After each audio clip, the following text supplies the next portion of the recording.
I heard that people have problems with the way Cortana looks. Why? She's not blue. She's not like blue translucent like she is in the game. Certainly not. Really? I mean, the whole scene has a blue tint to it, but she's clearly got human colored skin there. Ow. They just whitewashed that AI. Yeah. Like, what the hell? I'm like, is it really that big of a deal? Dude, fucking blue people. I'm not saying I have a problem with it. Fucking Blue AIs people have everywhere. a problem with it. God damn it. Yeah, AIs people. everywhere are fucking crying out. Zeros and ones. People from the fucking Avatar planet are losing their marbles right now. No, alpha nerds just having a problem with it. Alpha nerd. Alpha nerds. Is that a thing? No, that can't be a thing. Can't be a thing. Maybe it is a thing. I think it is a thing, Mike. Yeah, it might be. Maybe I missed that part. Cortana's blue. The goddamn Cortana's blue. Blackout Shout! Ow! Welcome. You have now tuned in to the Blackout Shout podcast with your host, Mike Kinkade. Can I tell you that Baby Yoda just annoys the shit out of me? That's because you haven't watched The Mandalorian. Oh, look at Baby Yoda, so cute. Levy Curry. Some people do all sorts of crazy stuff, like dinosaur romance novels. Those are really a thing. Taken by the T-Rex. A billionaire dinosaur forced meat, ravaged by the raptors. I wonder if there's audiobooks of them. And Jed Vargo. He was always like well known for wearing the Nazi outfit on. Captain Kangaroo? Captain Kangaroo. Didn't he have the... No. And not dressed up as a Nazi either. So sit back. Mike, are you... Listen to me. Relax. Say, transform and roll out. And enjoy the show. Alrighty. So you ready? And action. All right, let me get my game face on here. Somebody call Mr. Curry to the set.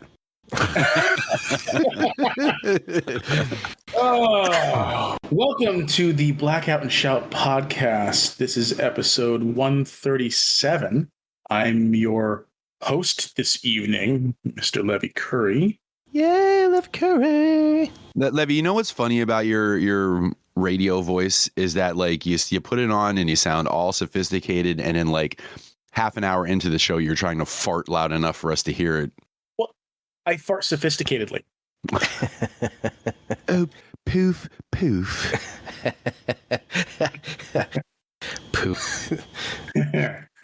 So, on my virtual right, we have the star of the Blackout Shout podcast, Jefferson's not here.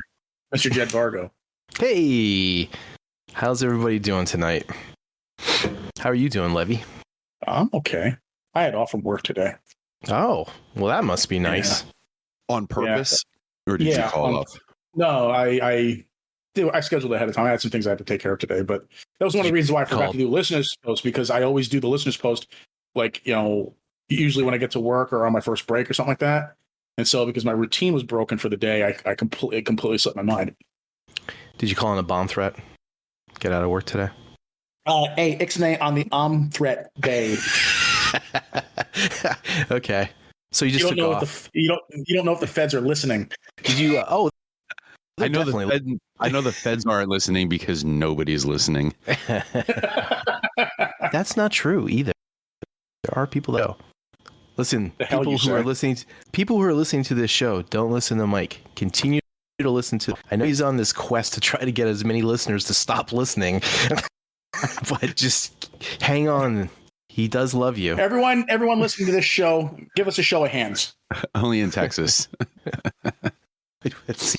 Already demographics he's trying to throw out there. There's nothing wrong with people from Texas. Nothing. No. There's nothing wrong with people from Texas. I'm being completely sincere about that. There are, however, people there's something wrong with people from Pennsylvania that think they're from Texas. That's the true enemy. As Levy glances back at his cowboy hat hanging on the hook. Yeah. Got the cowboy hat hanging up, but no fucking artwork though. It is art. Cowboy hat here. There's no cowboy hat here. So did you sleep in, Levy? Did you sleep till like 11, 12? No, actually, I did not get to sleep in today. I had to. I mean, I didn't have to get up as early, but I was basically up like a half hour after I normally get up. So. Well, that's not a day off if it's only 30 minutes past your regular time.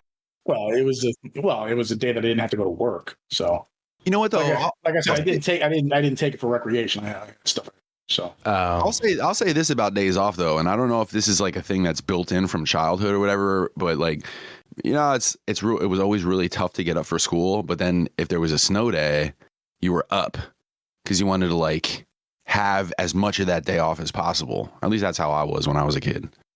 Well, I was up because my parents had already got me up because they wouldn't bother checking to see if school was closed. I'd have to go and look at the TV myself. Yeah, or that's back in the old days. To the radio. Back in the old days when you had radio. We just in front of freaking watch your school scroll across the bottom of the screen, hoping it would, you know, and then celebrate like it's the NBA draft or something. Yeah, absolutely. Now you get like phone calls automated and texts and everything. Mm-hmm. You would celebrate if you had the whole day off, and then if you only had like a 2-hour delay, then both you and your parents were pissed. Yeah. How about you guys? But I was a latchkey kid, so I was on my own, you know. So I was like showering and like watching for, you know, the TV shit myself and stuff. So my parents were at work regardless if I had a 2-hour delay or not. Not me. I grew up in the hood, so like my mom wouldn't even let me out of the house on my own until I was like, you know, 17. Latchkey kid. That's a term I haven't heard in ages. Yeah, man. I'd come home and I'd get my silver tray TV dinner and I'd throw it in the oven and I'd sit down and I'd watch Scooby-Doo and Transformers and do my homework and have a bowl of tricks. Yeah. You don't hear the term latchkey kid anymore. Now they're just kids. Well, that's because most of them got abducted. So, so to have that latchkey, those are the days, man. When you're like 8 and you're cooking for yourself. Yeah.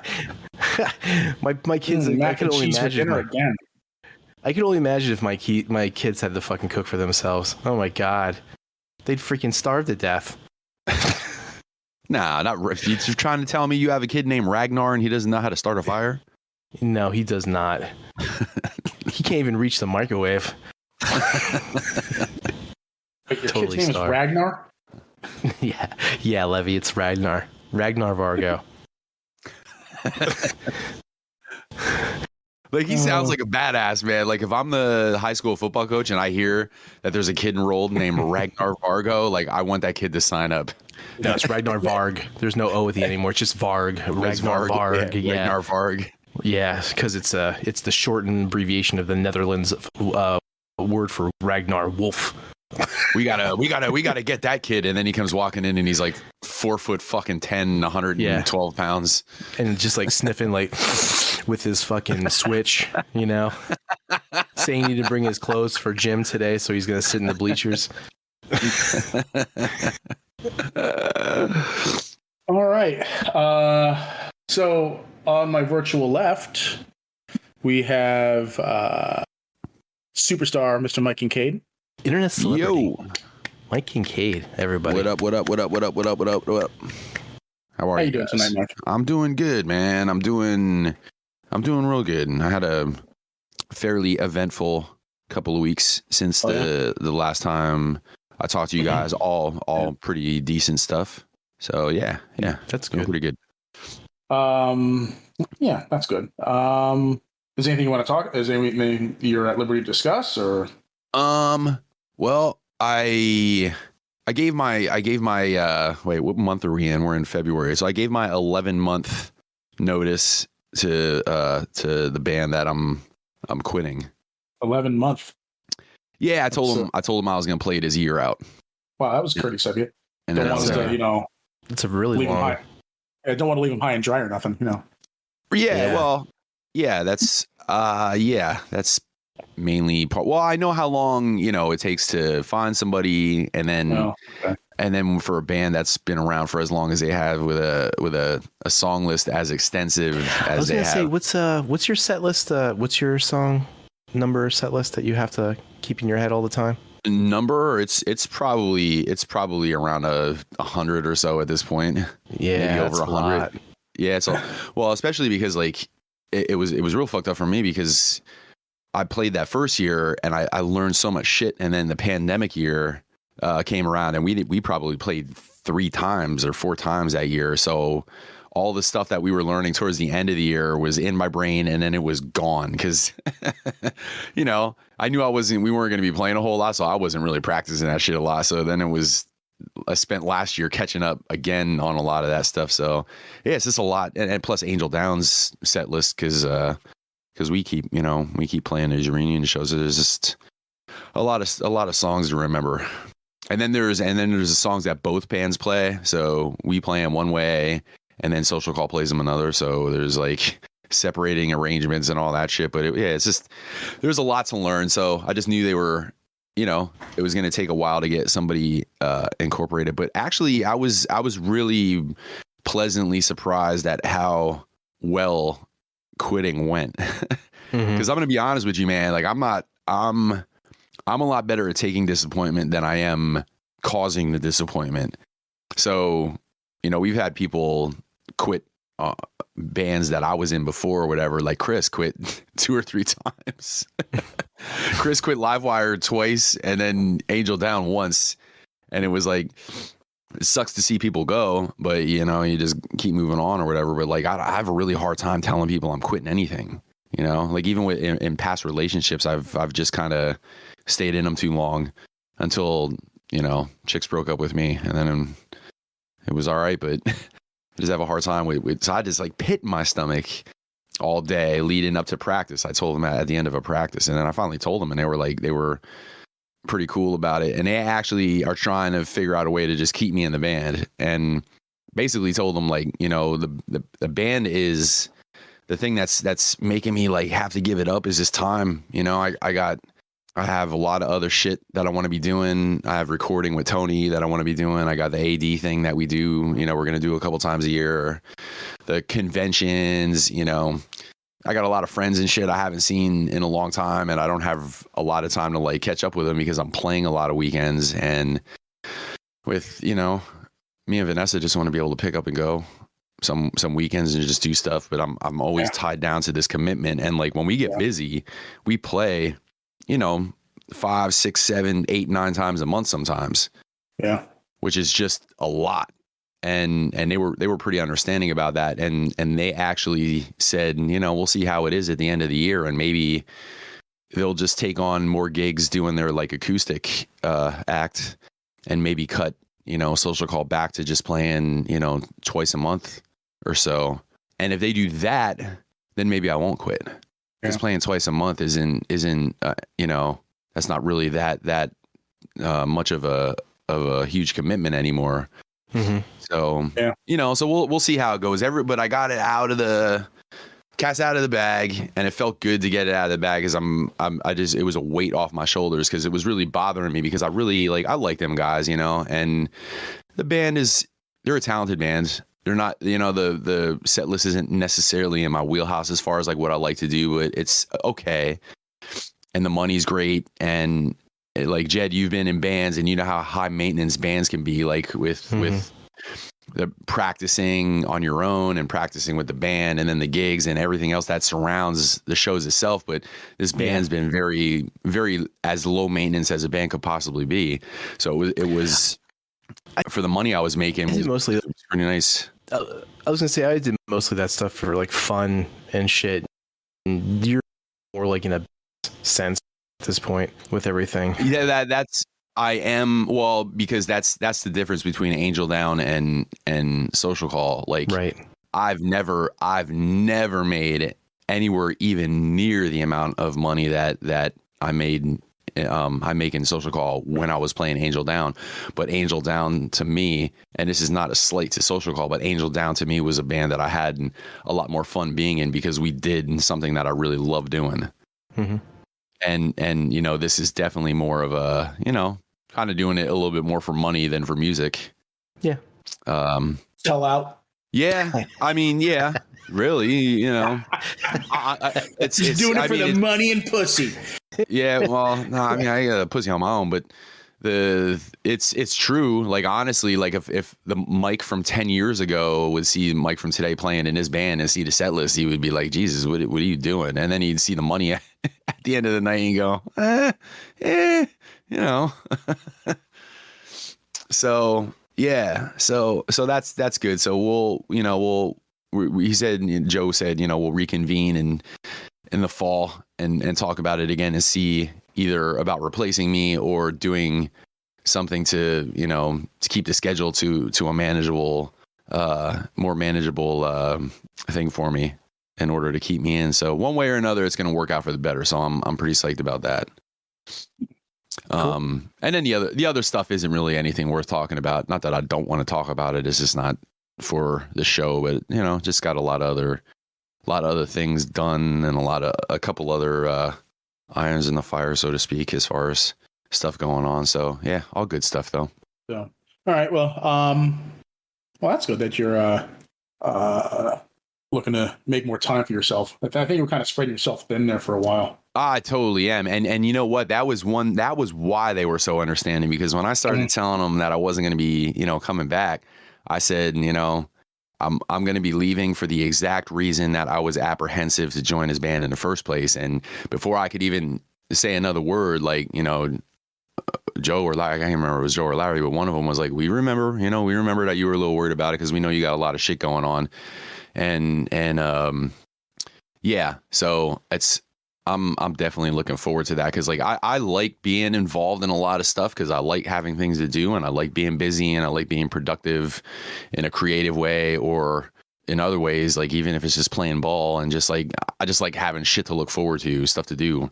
But I have like I just said before, I had a hard time quitting things. So it's, you put enough shit on the table and you're just not going to be able to finish it all. And yeah. I was finding that everything was paying for it, when you get, Jed, you probably get it sometimes when you get super busy doing a million things and you're not able to put 110% of your energy into stuff, your work and your effort starts suffering. And that's kind of like what was happening, like my playing was suffering because I wasn't playing as much as practicing on my own and doing shit like that on my own. Like I wasn't doing as much of that. I wasn't doing a lot of things 100%. If I'm involved in something, especially if it's a team effort type of thing, like with a band and stuff like that, man, I want to pull my weight. I don't want to be the weak link. I want to pull my weight and do what I'm supposed to do. And if I can't, then I either have to quit or something has to change in order for me to be able to do that. So right. It's definitely going to be good. The schedule's going to open up a little bit. I'm definitely looking forward to it. So, yeah. Okay. So as many of our listeners may have noticed, we actually missed a week last week. That's why we're recording a week late.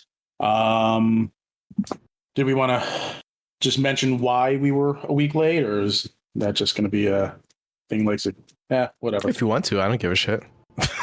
Okay. He's making it like you got arrested and we need to know if we're allowed to talk about you getting arrested. Well, I didn't want to just come right out and say that Jed was sick, because that's his medical stuff. I don't want to be violating HIPAA or nothing. Well, I didn't get AIDS or anything. He had the sniffles.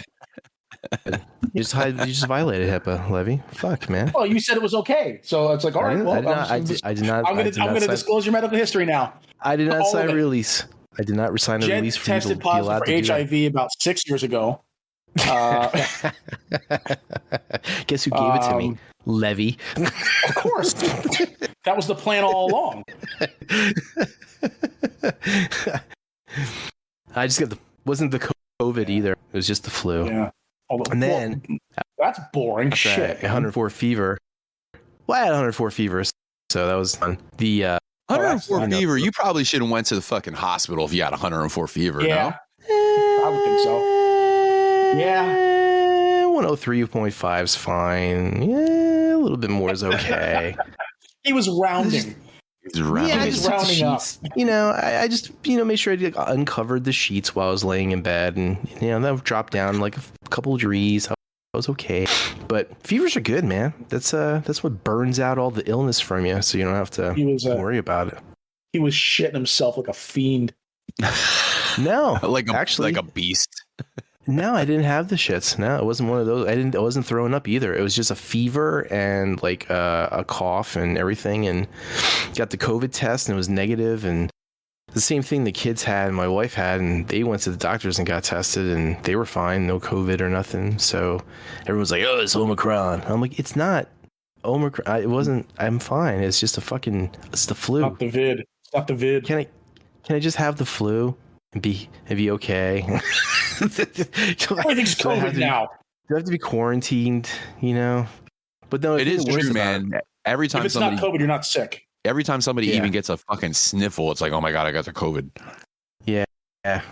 So yeah, I got over that over the weekend, and then I got nailed right after that with a sinus infection, man, which is the worst. It's like, and not just like an allergy thing. It's like fucking your sinuses like have fluid in them, so it feels like someone's taking ice picks and like jamming it in between your ear and your jaw and stuff, and you like you gotta like you wake up in pain in the middle of the night, and man, that's the worst. So getting over that. You know what? It is. It was worse than the flu. I hate pain like that, and man, it's like borderline like toothache, because it's the sinus, whatever they fucking called, cavities or tunnels or whatever, that runs from your like nose across underneath your eye and then down around the side of your jaw into your neck. And like when that gets like fluid in them, it's like there's a lot of pain. So those nerves in there get fucking fired off. So it feels like you have like this big toothache on top of it, like, in your face and in your mouth and everything. Oh man, it's the worst. I'm sure you guys have toothaches already, but that sucks too. Never had a toothache? Never had a toothache. Okay. I clean my teeth. Well, it's like kind of like if someone took a nail and just fucking hammered it into the side of your fucking face. That's what it felt like. So, you have no cavities, Levy? You have 0 cavities? Oh no, I had cavities when I was a kid. Oh well, fuck off then. So actually, my first visit to the dentist, I think I had like 15 or 18 cavities. Holy shit! Well, my mom would put me in the crib with a bottle in my mouth. I was gonna say with the fucking pack of lifesavers, fucking Starburst. No, she stuck on these Starburst. She would put me to bed with a bottle of milk, and that caused a whole bunch of cavities. So, but that was all my baby teeth, so that's all gone. Ah, so you just yanked them all out. I had no, there was just cavities. It wasn't like all the way down to the roots or nothing. It was just I can honestly say I've never had a cavity as a kid, but like as an adult, I've had cavities in my adult teeth. Do you have I've actually had cavities too, but I just got fillings in and everything. It wasn't like they weren't deep or nothing like down to the roots to cause me pain. It was just how many fillings you got right now? I think like 2, like one on each side of my. That was also they were also from when I was a kid. So piss off. I honestly haven't been to the dentist in probably 25 years. Oh well, when your teeth start falling, wondering why. They're not falling out. My teeth are perfectly fine. Yeah, I've never had any pain in my teeth at all. Okay, my teeth are immaculate. Yep. Thank you very much. People swoon at my teeth, at how straight and perfect they are. All right. Well, my teeth are amazing. Good luck to you. Levy does have nice teeth, man. Thank you, Mike. Next year we'll see him with they're probably false. That's probably why. He went out and got a grill, but the grill just looks just like teeth. They're wooden teeth. Yeah. They're wooden teeth. Oh no, even better yet, they're elephant ivory. Yeah, I was gonna say they're made from ivory, probably. He's like, how elephants died for my teeth. My teeth are perfect. I had them all yanked out when I was 12, Shader guys. My teeth are either immaculate or sensation. They are. I go to my dentist. Anyway, so that feels like a toothache or like someone's fucking jabbing you with something. So I wonder if it was possibly affecting your trigeminal nerve. I don't know what that is. So maybe that is a nerve that goes down the entire side of your face. And if it gets agitated, it causes the absolute worst pain in your life. And right. actually, I was telling you about that. I think the suicide disease is actually caused by agitation of the trigeminal nerve, where the pain is so intense and you can't do anything about it. There's no treatment for it, and people just end up offing themselves because they can't deal with the pain anymore. What is it? What? The trigeminal nerve. Oh, I thought you said trigenital, like you had 3 dicks. Yeah. Trisentinel nerve. In Daredevil, remember when he was torturing that guy when he first met Claire on the rooftop? He was using the knife to cut into his face, and she said, "Here, cut here." And then, she explained that that's the trigeminal nerve. He'll, if you touch that, he'll talk. I don't remember that part. Yeah, it was the second episode. Is that the same nerve that I was telling you about when you were getting your migraines? And I said, "Oh no, it's probably this." No. Is that a different nerve? No. Yeah, pretty sure that's different. Okay. So the show, because I wasn't, and Levy had other prior engagement time, so yeah, so I was actually going to be off last week. So Mike just talking to himself. We figured we'd skip it. Yeah. I was thinking about it. I was gonna see if Rick Roberts and John Bailey wanted to fill in for you guys. Wow. Oh, that's funny. Imagine like me and Rick Roberts. It would have just been him insulting me for an hour and a half. And then freaking John Bailey would be like, "Fuck you, Jed Vargo." No, John Bailey would have just did a voice impressions of Rick Roberts insulting me for the other hour and a half. Did you think "Fuck you, Jed Vargo"? Did you see what? I don't know if you guys saw in the chat or not, but when Josh was talking about and Tyler, they were talking about John Bailey being at the convention. But he said, "What would happen if he heard the show and he made his own podcast and just like try to impersonate all 3 of us?" By himself. By himself, yeah. Just have a show by himself. It's funny, but the one thing that he wouldn't have been able to do is talk all over each other like we do a lot of times. That would have been tough. Jed, halls, shout outs, plugs, what you got? Well, I got a big box of mixed Mythic Legions this past week to Brother Kyle and Nate's demise, because they've been like waiting for theirs to come in. I got mine and I haven't had the time to like open it. I had them for like a week now. And they're like all pissed off because I haven't opened them up to like look at them and stuff. So Nate like badgered me the other night and I opened up one of them. I opened up the Templar Knight one. They're nice. They're cool. I don't like their decision to put paint on the joints though, because that's kind of silly. Yeah. As soon as you move it, it just fucking flakes right the fuck off. Yeah. So, but whatever. And there's a big square. That's actually, that's actually customizing 101. Is like when you customize a figure, you sand it down at the joints and don't paint it. Yeah. And there's a big square hole in their back. So, not a fan of that. But I think the detail in the paint and everything like that is pretty cool. It's pretty awesome. I got Red 13 from Final Fantasy VII Remake of Play Arts Kai. I got a Jujutsu Kaisen character. Let's see. Since the last time we talked, I had my kitchen basically finished. So that's all remodeled and shit. And shout out to Ed, who came and was basically working on the cabinets and everything all week. I know he's subscribed, but I don't know if he's still subscribed or not, or if you unsubscribed by this since you listened to the first show. So, but if you're still listening, Ed, you get a fucking awesome job. It was it's amazing what he did. So really cool, because he came in and basically refaced like everything, all the existing cabinet work.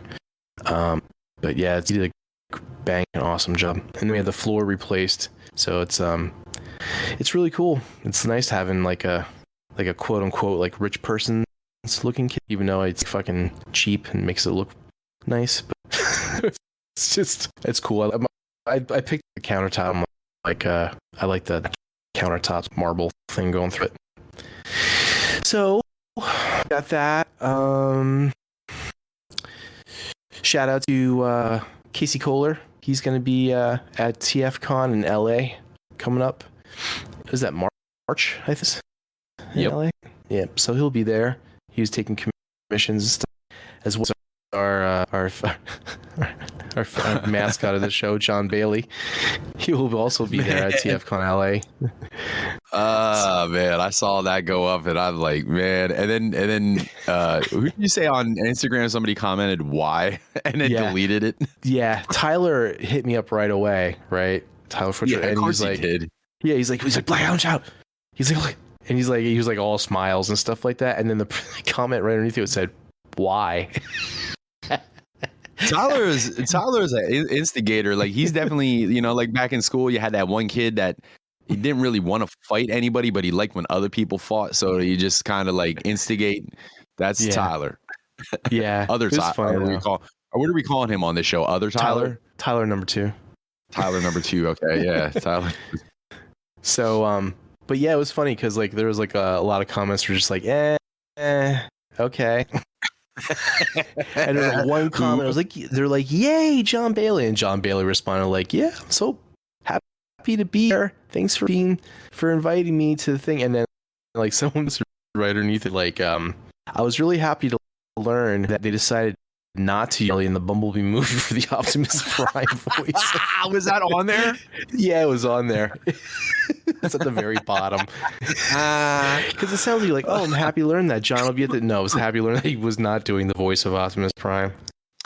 The guy that commented and said that they were happy that John Bailey was going to be there was actually John Bailey, a burner account, another one of John Bailey's burner accounts.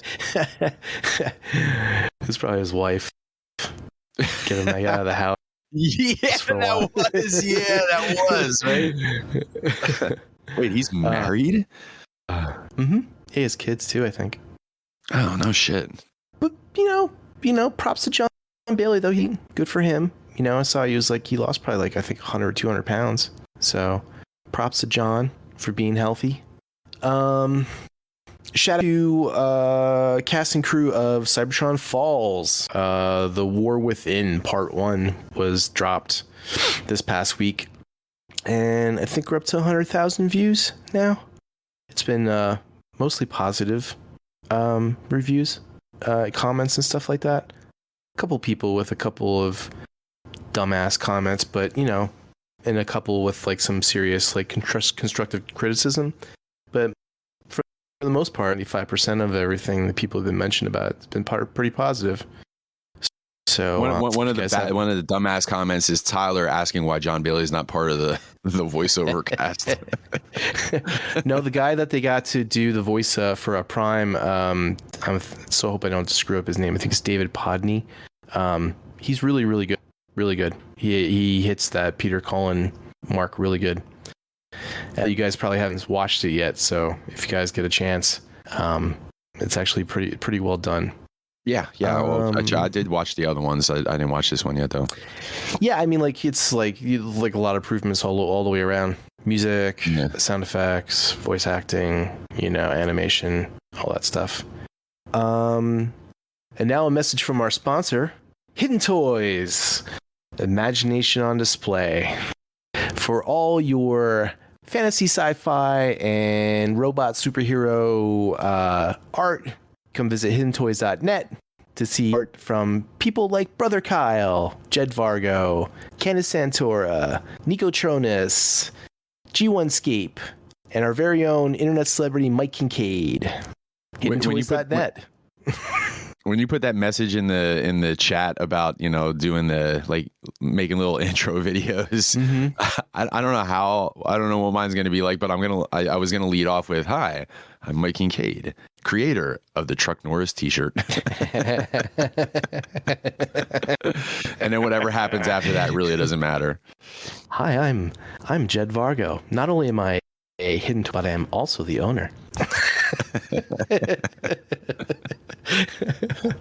Owner and CEO. Yeah, and CFO. But let's see, did I have any other shout outs? I had this all written down. One thing seriously though about Hidden Toys, I got a bunch of pano paper, so we're gonna be sporting some 13 by 38 art prints soon. So Levy, get you a nice big 13 by 38 panel print for your wall. Oh, sure. Yeah. Yeah. Thanks, Chad. It's just going to be just a big arrow pointing at the wall. Say, hang art here. But no, Mike, yeah, man, there's like a lot of possibility that we could do with that. I mean, I know I can't print posters, but 13 by 38's, you put like 3 or 4 comic book covers like in one print. Yeah, that's kind of cool. So, but yeah, I got 2 boxes of that stuff. And our very own Mike Kinkade and myself will be having a shared booth at RetroCon this year coming up in September or October. So we'll have hidden toys and I don't know. Do you even sport like your name up at all, or you just kind of like throw the t-shirts? No, I use the Dragon Star name. Yeah, Do you have the Dragon Star? I don't have a. Well, no, I just have it on. You mean like a banner or anything? Yeah. It's just on the. I have those price lists and shit like that with it on there, okay. but I don't really have a banner. But anything like that. Yeah. But yeah, we're gonna get a blimp. Dude, we're gonna have him up, floating up there in the convention hall. Big flashing lights pointing down to our booth. Yeah, man. Yeah, that's gonna be a good time. Lev, you want to be one of our booth babes? No. Oh. No. No. All right. That's fine. That's all I got. I don't think that the offer's not appreciated, but it's just not my wheelhouse. Being a booth babe? Yeah. Well, you were just saying about how you have the fucking awesome teeth. Yeah, I do. No? I just don't like to. I just don't like to advertise. You don't like advertise? You're perfect. I don't need to. I don't need to. You know. I mean, I'm gonna get a bunch of gold caps for it. It says "hidden toys" on the top, hidden on the top, and toys on the bottom. No. Oh man, no. No? All right. I'm done. Mike, whole shout out plugs. What you got? Shout out. First of all, to the fans of the Reflector Files on Instagram. They went over 10,000 a couple of weeks ago, so that's cool. Wow. I appreciate all the follows and You're excited about that. On that page. You mentioned that the last show too. Well, no, it didn't. That's because it didn't make it yet. I said the last show was about to go over. It just went. Oh, okay. It just went over like maybe like 2 weeks ago. Nice. So yeah. So do you like know Kim Kardashian now? Is that how that works? Not yet. No, not yet. You get that at 20,000. Oh, okay. Yeah. Right now he just knows Caitlyn Jenner. I was gonna say, who do you know at 10,000? Is that like Ricky Lake or? Nah, just the one. Ricky Lake. That's a name I haven't heard in forever. Who's the one that Ben Simmons was dating? Was that Kylie? Kylie Jenner. You work your way up like according to ass size, pretty much. Wow. Oh my god. Is it small to big or big to small? Small to big. Absolutely small to big. Absolutely small to big. Oh, yeah, shit. Yeah. I would have answered that differently years ago, but I don't know. I've gotten older and now I like big asses, I guess. Yeah. So, follow the Reflector Files on Facebook, Instagram. I don't think I have anything anywhere else. Although help Mike get up to that second level ass. Fucking the second level ass. Yeah. What's the second sister that's in the middle that has the medium ass? I don't even know all. I just know Kylie. Chloe. Yeah, Chloe. Chloe and Courtney. Oh, there's 4 of them. Courtney. Yeah. Oh man, that means Chloe and Courtney. Kim ain't coming until 40K. That ass is going to be hanging down her ankles by that time. It's like you're You selling no candy longer at want it. school and you get that prize, you know. Yeah. Shout out to Chris Bishop. Ooh. So I had them Philly bots, and I've been trying to get these dioramas for each of the Philly bots for the DTOF that I have them in. And so Chris Pinkerton from Crashbox Customs, he did the the Sixers and the Phillies one. And my buddy JD is working on one for the Eagles, but the hockey one, the Flyers one, I was kind of holding out a little bit because Jay Luzon hadn't started one. You know, I was doing, you know, t-shirts for TAC. And he I didn't even really ask him to do this. He just hit me up the one day. It was like, yo, man, I'm working on a diorama for that the Flyers bot, you know, and he showed it to me, and it was kind of like, it was coming along pretty good. And I was like, he wasn't letting me pay for it, you know? So I'm like, and I was trying to send him some money for it and shit like that. Well, that was like 5 years ago. and like, I wasn't paying for it. So I wasn't going to be like pestering the shit out of him and stuff like that. He's got kids now, and he's, you know what I mean? He's busy and shit like that. So I wasn't, but I really do want a diorama for that shelf. And I'm like, man, you know, Chris is a huge Flyers fan. So that kind of is up his alley a little bit. So I hit him up, and, you know, I told him I wanted to commission him to do the diorama, and he was like, cool. And he said, you know, how would you like to do a trade? So I'm gonna head down to Chris's and like photograph his collection room, because he's never got decent pictures of his collection room, he said. and doesn't have the proper gear to do so. So I'm trading him you know, that service for his diorama. And like a day and a half later, he sends me pictures and the thing's done. So I'm dropping some pictures in the chat right now. Cool. But there's all kinds of cool little Easter eggs like on the wall. My favorite one probably. I was gonna say, did you do any with him like laying on the bearskin rug in front of them? Yeah. He did. He put a couple angel down posters on the wall, and he did like this little like tag, like a Mike and Ness tag, which is pretty funny, and Pee Wee Herman. But my favorite fucking Easter egg is the little what picture is it? It's the 1, 2, 3, 4. It's the fifth one down that says "Pens suck" in graffiti. And then next to it is a little no loitering, no skateboards, no rollerblade sign. And underneath rollerblades, it says Roger rerun rent. That shit had me dying. But yeah, he killed it, man. I just can't believe how well he said he was kind of starved for creative projects. Like he hasn't really done anything creative in a little while. Cool. And he was dying to do something, so he jumped on it, and obviously he was really into it and knocked it out. And does he still do that? The vinyl background stuff for the T-Toss and stuff. He's still doing that, or not do that anymore? Wait, say this again. What about the vinyl backgrounds? I said, does he still do those vinyl backgrounds for T-Toss? The last like his displays I saw, they were like he did them really cool because it was like a vinyl background, but the vinyl like the image on the vinyl background came out into like a 3D diorama type piece for the floor or ground or whatever you want to call it. And I always thought that was pretty cool. But yeah, I'm not sure. I don't know. I got to figure that all his displays are probably all done up already.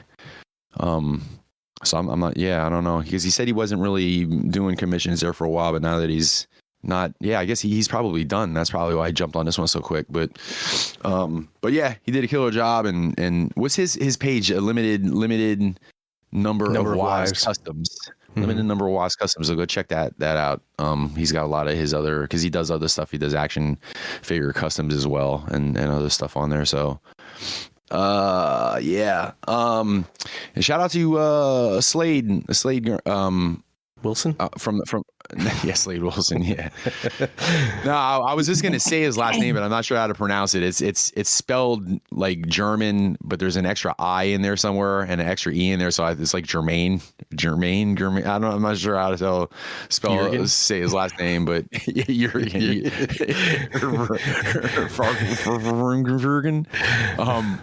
yeah, Slade hit me up with this Vampire Hunter D Kickstarter that I put in the chat a couple of days ago, and I backed it. I'm pretty psyched about that. That's supposed to come out in May, and there's like a 6-issue miniseries. I got it, the hardcover edition. Cool. So that's cool, man. A couple other people hit me up about it, but he was the first one to let me know. So I went in there and backed that. So that was cool. I think that is all I got in the way of shout outs. Plugs, I'm working on a couple things. Haven't finish anything. But Tony, my drummer, Angel Down drummer, Tony, my drummer, from Angel Down drummer, here's a microbrewery in North Carolina, where he lives, and the owner of that microbrewery actually bought a couple t-shirts from me, bought his shirt and I think the old Milwaukee shirt, and he actually asked Tony if he could get us in touch because he wants me to design a Transformers based beer shirt. And Tony came up with a hilarious idea, and I'm not even going to say it on the air because it's too good and I don't want nobody to steal it, but I'm going to be working on that. So I'll just put the name in the chat, and then you can figure it out from there. But yeah, so I'm going to be working on that. And what else? Oh yeah, Vanessa made me into the Attack Titan last weekend, and that was fun, and that actually came out pretty good, surprisingly. And that's on my page, on my personal page. I think I might have posted it on the Reflector Files too, but that was a fun project to work on. And we tried to do that thing like we set up boxes like so, and so they were silhouetted because the light was in front, so the boxes kind of looked like a skyline. And I set up a bunch of like Marvel Legends and shit, and I put like Juggernaut like right in front of my dick. And they were really fucking stupid, and I knew they were going to be stupid, but man, when you see it was like, oh man, these are stupid.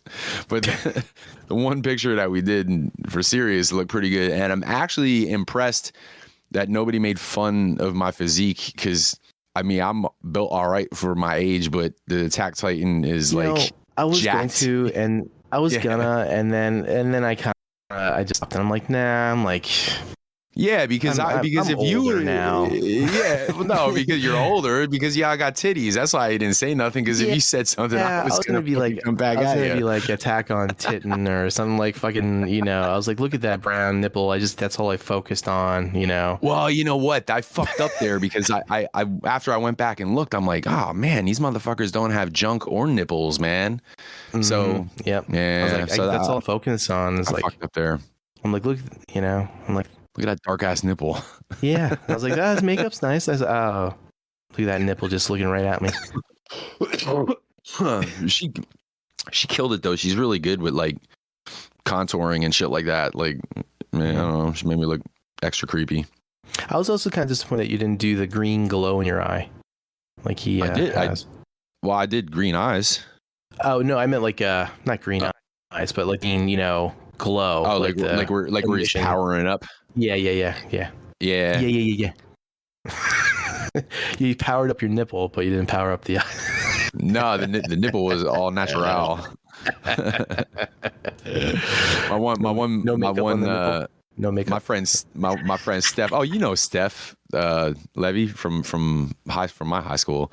She's like, is there makeup on your nipple? And I was like, no, but after this was over, there was makeup on her nipples. I'm like, because we were getting done. I'm like, yo, let me fuck you as the Attack Titan.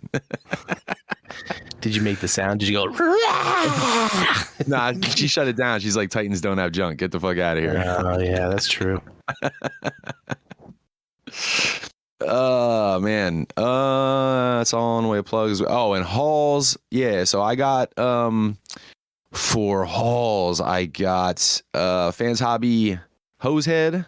I got X-Transbots Perceptor. I got Fans Toys Huffer, and I got the second Moon Studios Trainbot. All of which are pretty good. I love the Trainbots. Bots are awesome. Yeah, they were all quality pieces, man. Even like, well, you know what? I'm gonna be honest with you. I didn't transform that Perceptor. And yeah, why? Why would it? Well, yeah, why would I mean, I know we just like do it to do it or whatever, but like I have no need for a microscope of that size. Like, so I'm just not gonna and I already seen, resident ham fister brother Kyle already fucking snapped the arm off. I like how he talked about it on the last. Hold on, he broke it. He broke the arm. He broke the little, like a piece on the arm. And he said, like, you can close up the chest, like the back and the chest shoulder area so that the arm, the arm stays in place and it'll be fine, but it's fucking broken. And I'm like, Jesus Christ, man. Yeah. Oh, maybe and that I got the DS Seekers too, I guess. Skywhip and Thundercracker. Yeah, that.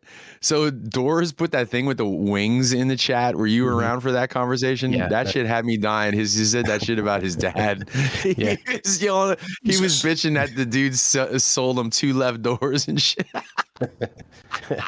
That shit had me dying.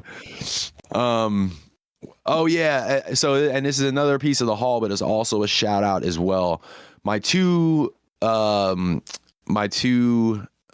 prodigal sentinels showed up today.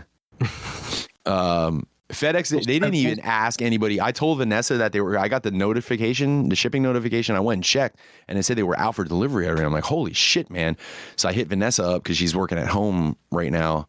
And I'm like, hey, sentinels are coming. Do you got to sign for them? I'm like, well, C. Rios had to sign for the other one, so I'm assuming that you got to sign for these. And she said they just fucking dropped them on the doorstep and they didn't even get a signature for these. But so fuck FedEx, but at least they got here. And really, like, I owe I don't know what the dude's name was, the guy from customer service at Hasbro Pulse, but I owe that dude and his manager like a blowjob. Well, it was only 2 sentinels, maybe 3, and then we're talking. But I owe them guys a major thank you for even doing that in the first place, because really they didn't have to, because that thing was so.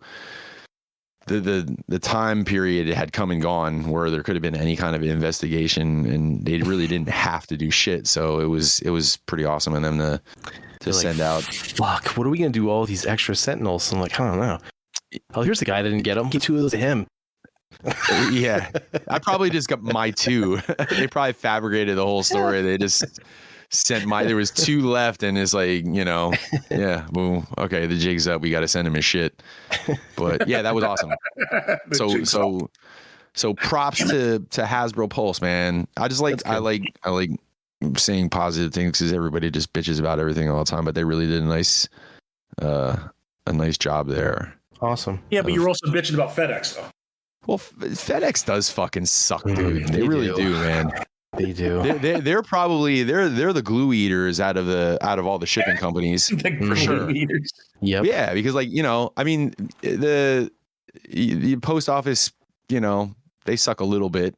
UPS, I guess, is kind of decent, and DHL is decent, and then FedEx is like, they're idiots, man. DHL where Roy is delivering your packages.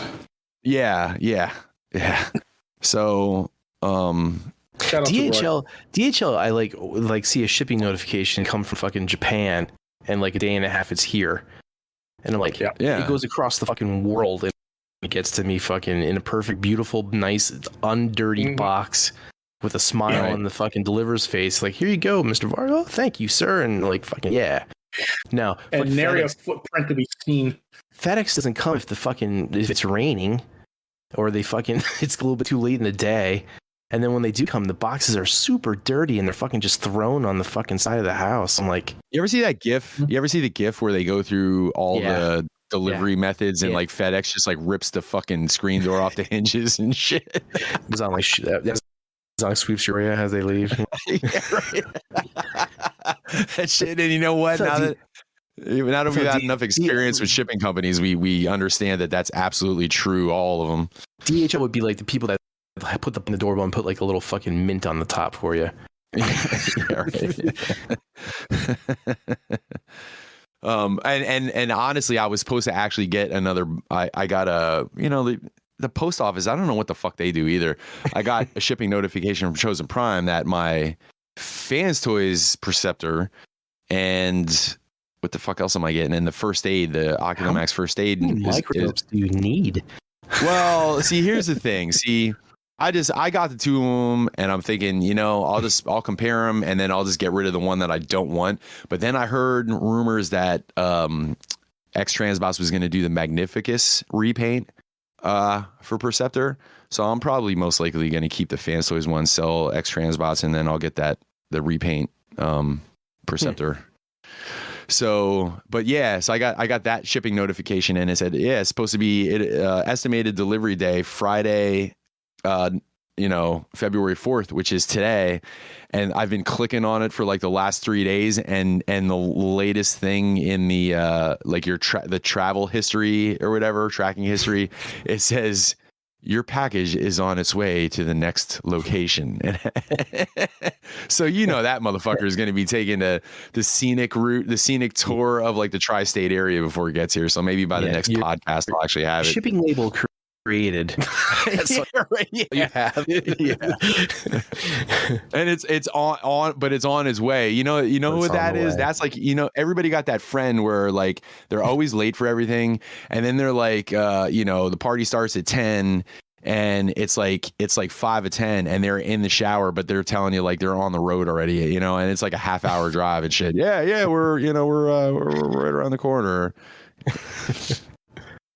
Fucking USPS. So anyway, I don't know. Maybe I'll get that by the next one. So that's it in the way of haulage. I think that's everything that I have questions. I have questions. Yes. Are you gonna keep your Sentinels? Did you decide that you're gonna keep them, or are you gonna put them up on eBay? I think that I'm gonna keep them. I'm gonna keep them for a while. I'm gonna keep them. They're gonna be an emergency. Oh my God, I need $1,000 to pay for something.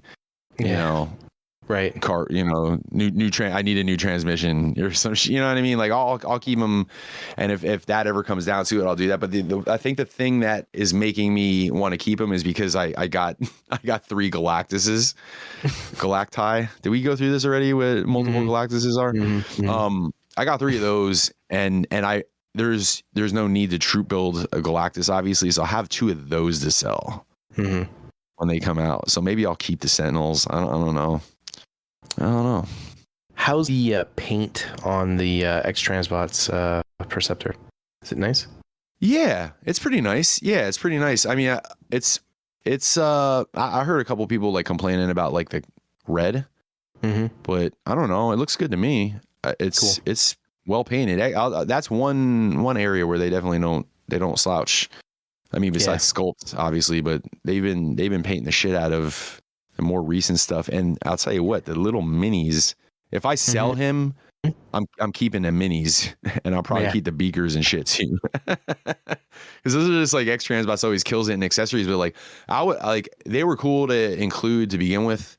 And then like, even if we were getting them, I would have just expected like little statue type things that didn't move. But these dudes are like fully articulated. They got like ankle rockers and shit. And like, they're really, for being as small as they are, they're like actually really, really well articulated. But did you guys take a look at the Bumblebee, by the way, the little mini Bumblebee? Yeah, the face is fucked. I'm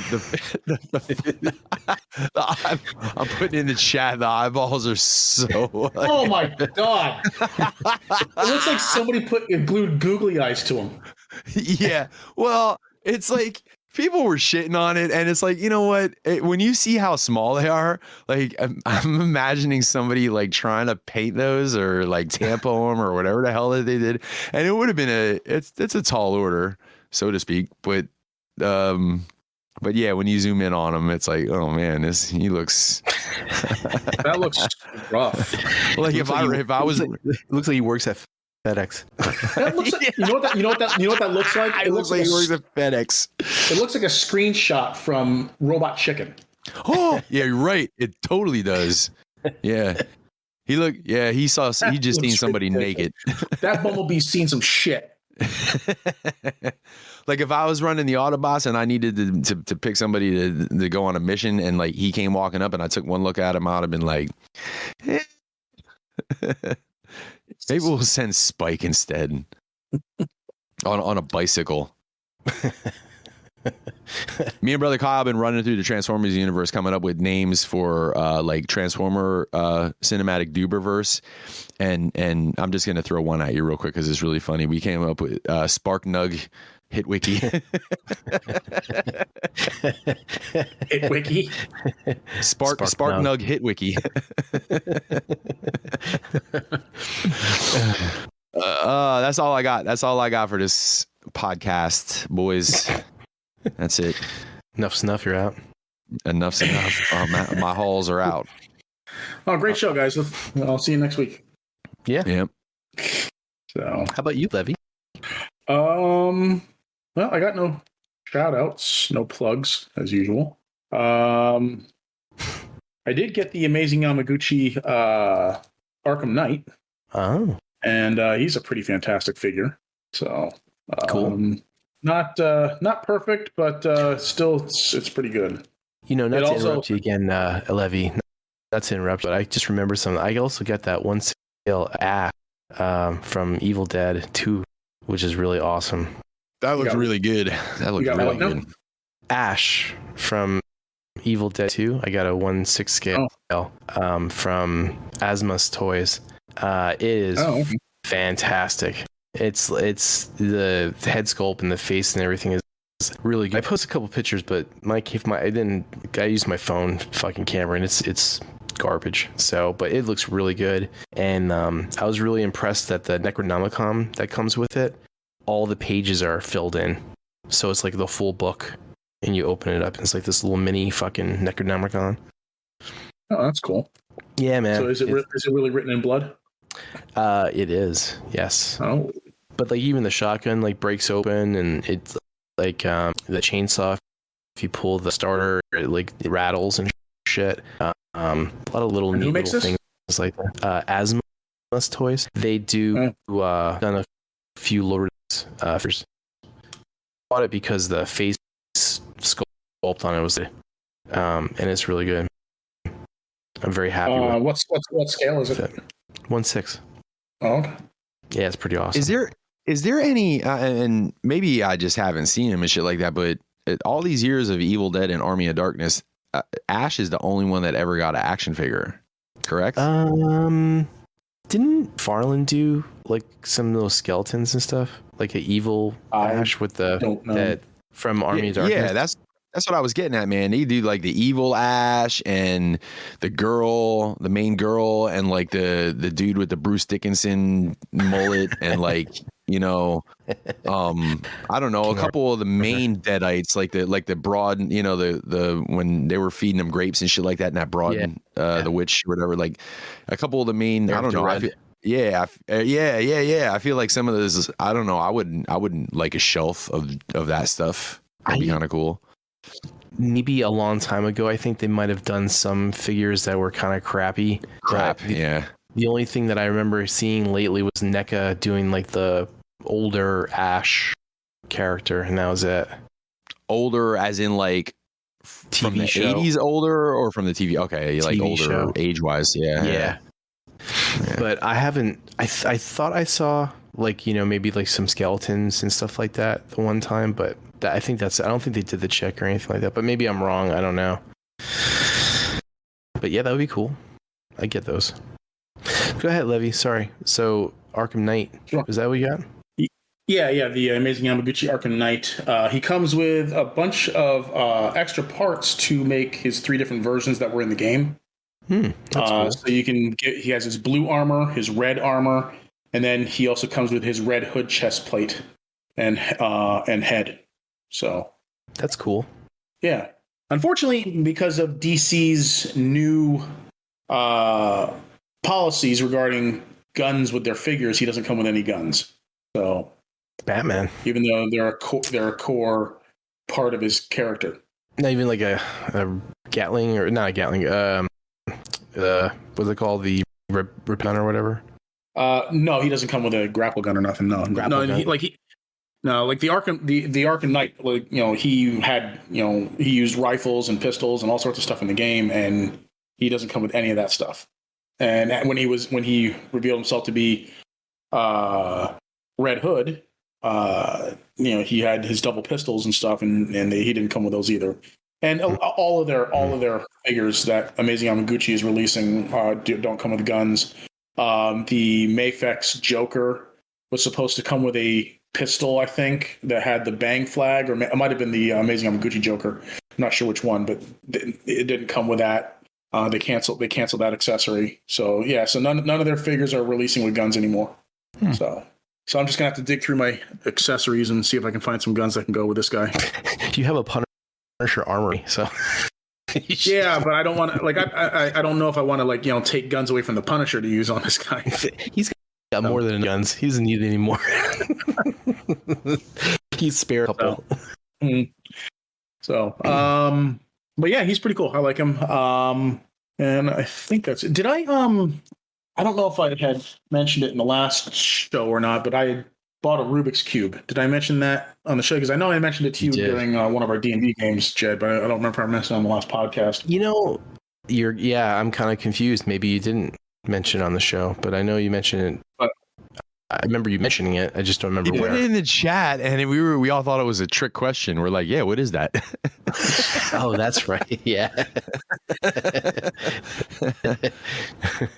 So, I guess I didn't mention it in the last show then, but I picked up a Rubik's Cube because I watched a video of somebody who wanted to learn how to solve the cube in under a minute in a week, and she managed to succeed.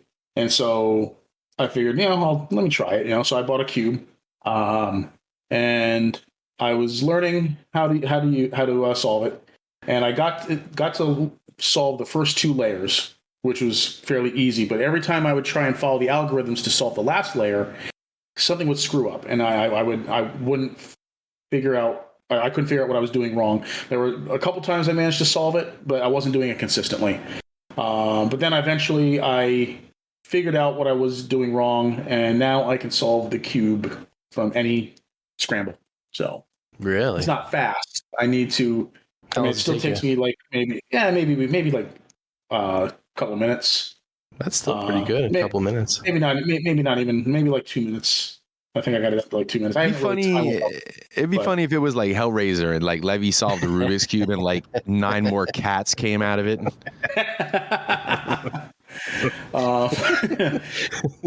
But my goal is actually to. Yeah, my goal is to get them under a minute. So I learned the beginner algorithms. So now I need to learn the more advanced F2L and OLL algorithms. Now, let me ask you a question, okay? And I'm not being a dick, and it's an honest question, okay? Okay. Why? Like, what's like, what additional, like, what skill does this give you by like leveling up by being able to solve a Rubik's Cube in like under a minute or two? Besides fucking, the grit to just like walk into a party and fucking just grab a cube and go and you're done and like be the other room. It gets the chicks juicy. Is that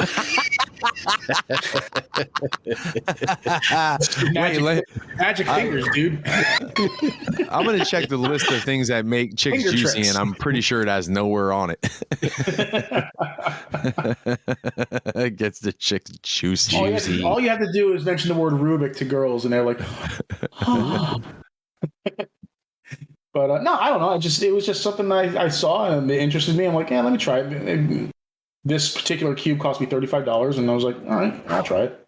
It's just like one of those. It's like an odd skill set that it would be like an additional benefit because like additional hand-eye coordination, being solving your puzzles better, stuff like that. No, I mean, I didn't know if there was like an alternative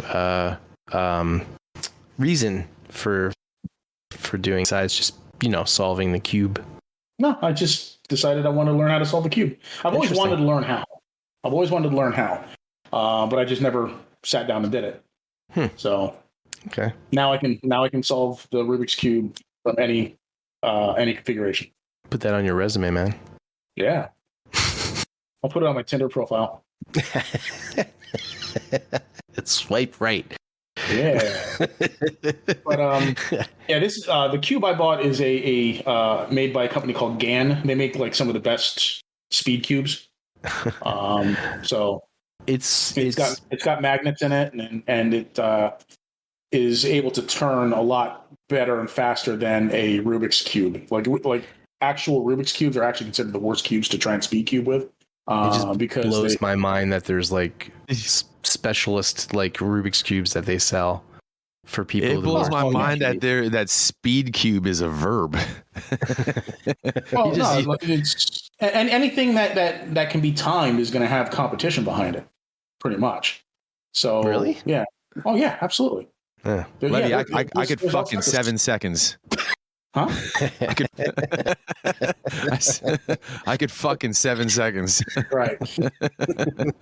No, but if anything that any kind of puzzle that can be timed is going to have competition. So there's going to be people trying to solve it in the fastest time possible. So, and then there's also different categories of speed cubing. Like you have the standard, just solving a cube. Then you also have blindfold cubing, one-handed speed cubing. Blindfold cubing? Blindfolded. Yeah. Yeah. Well, how the fuck do you? I mean, you look at it first before you take it. Okay. So it's like right. It's like that. They just fucking hand cube, and you're like, here, feel your way. That's what I was thinking. I'm like, well, how the fuck does a red feel any different than yellow? All right, I got you. So you take a look at it, and then you're right, man. It's crazy. I actually watched a 3-year-old girl solve the Rubik's Cube in 45 seconds. Oh man, that's crazy. Yeah, see, when I see stuff like that just makes me not want to do it, Why? It's like when I see like a 11-year-old on the internet playing Eruption, I just want to fucking smash every guitar I own. Well, they practice. It's not something they just like picked up and did. I got news for you, Levy. I could practice from now to the day they bury me, and I won't be able to play Eruption. I can guarantee you can learn how to solve a cube. Play Eruption? Oh man, that's like one of the first things I learned to play. Yeah, but can you play it? Do you play it clean, or did you play it like, oh, it kind of sounds like Eruption? That's it. Boy, what's that? Is that Cliffs of Dover or Eruption? we had a dude that was like, this dude Joel. I could play Eruption or whatever. And to be fair, like I ain't even talking shit because he played it better than I could. But it was some form. It was like drunk Eruption. Wait, I gotta turn the distortion up a little bit more so you can't hear me fuck up. Put the wah pedal on. Yeah. It's like Hot for Teacher. Hot for Teacher is one of the first songs I ever wanted to learn, and fucking Panama, and then I learned Eruption. And what was that what was that fucking solo song that he had like on shit? What card knowledge? The clean one. Clean one. That was like 316. 316. Yeah, I learned. That was one of the first songs. That was one of the first songs I learned too. 316. I learned all that shit. I learned fucking Randy Rhoads D, and then now I forgot all that fucking shit. I don't remember any of that. Yeah, it's a lot of notes. It's a lot of notes to remember. Yeah, that was long. But hey, how old was this kid, Levy? How old was the kid? 2. 3 years old. Yeah. Jesus. That kid's gonna end up being a doctor, or something like that. It does. Anybody can learn to solve the cube that fast. In fact, the world record is like 3 seconds. I don't know how that's possible. No, but I just mean like for like a 3-year-old, how many things? Like you say anybody can learn anything, and that's fine. Mm-hmm. But like I'm talking like a 3-year-old. Yeah. 3-year-olds have trouble doing anything. Mm-hmm. They can't even wipe their ass yet. Really, it's all just about knowing the algorithms, and that's it. It's just certain but sets of moves, and I got a 9-year-old. I got a 9-year-old. Solve this in an hour. I got a 9-year-old who's a genius in math, but when I fucking ask him how to round up, he fucking looks at me like, I'm like, it's just fucking the up or down. It's a basic thing, But see, the thing is, though, you don't know what goes into solving a cube, so I can't convince you how simple it is. Yeah, but once I could, seriously, for a 3-year-old, you could teach a kid to do this. I don't know about that. I can teach you to do this in an hour, and once you understand how to do it, then you could understand how a 3-year-old could do this. Mike, sounds like a lot of cheat codes to me. Yeah. I was thinking that because you're saying if there's any kind of like there's competition for everything, and it's like, but wherever there's competition, there's cheating. So it's like, well, how the fuck do you cheat? You can't cheat at a Rubik's cube.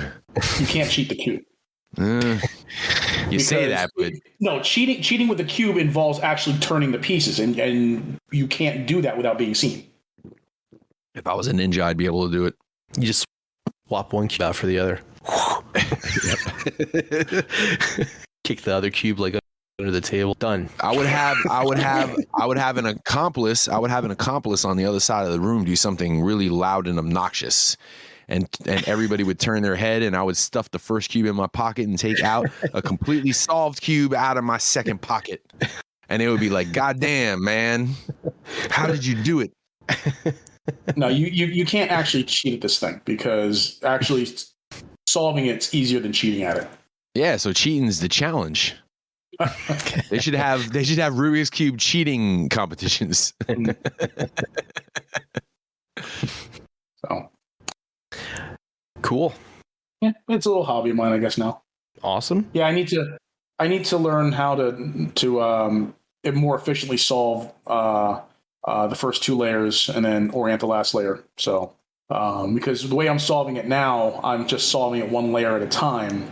Because you don't actually solve by matching a face, then a face, then a face, then a face. You solve it by solving the white face first. But then when you solve that white face, you also solve the first layer of colors on each side of it. And then you solve the second layer, and then finally the top layer. The first 2 layers are pretty easy, but the beginner method has you just solve the first layer and then the second layer. But in more advanced algorithms, you learn how to solve both the first and second layer simultaneously. And then you solve the last layer. So that's what my next step is going to be. Cool. I'm proud of you. Glad that you can solve. I just remember to fucking post the questions in time. Okay. No, that's a cool have, You're not just saying that. No. Yeah, he's just saying that. I'm being true. I'm being honest. See, just thinking back of like when it first came, and then I remember them looking things. I imagine that there's probably like the what is it? There's nine squares on each side, right? 9 individual squares. Is that right? 3 by 3. Yep.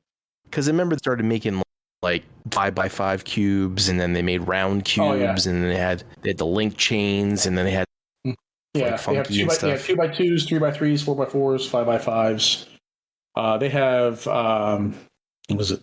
64 by 64, I think. Yeah, I remember them being. Yeah, speed solving that takes about like 2 hours. Or maybe it's a 48 by 48. I can't remember. But yeah, I can post a picture of one of those cubes in the chat then. But do you want to move on to nerd news? Sure. Nerd news. That's the new opening. That's the new intro to Nerd News. Is that what? No, I think every podcast going in Nerd News, we gotta throw a Mitch Hedberg out there.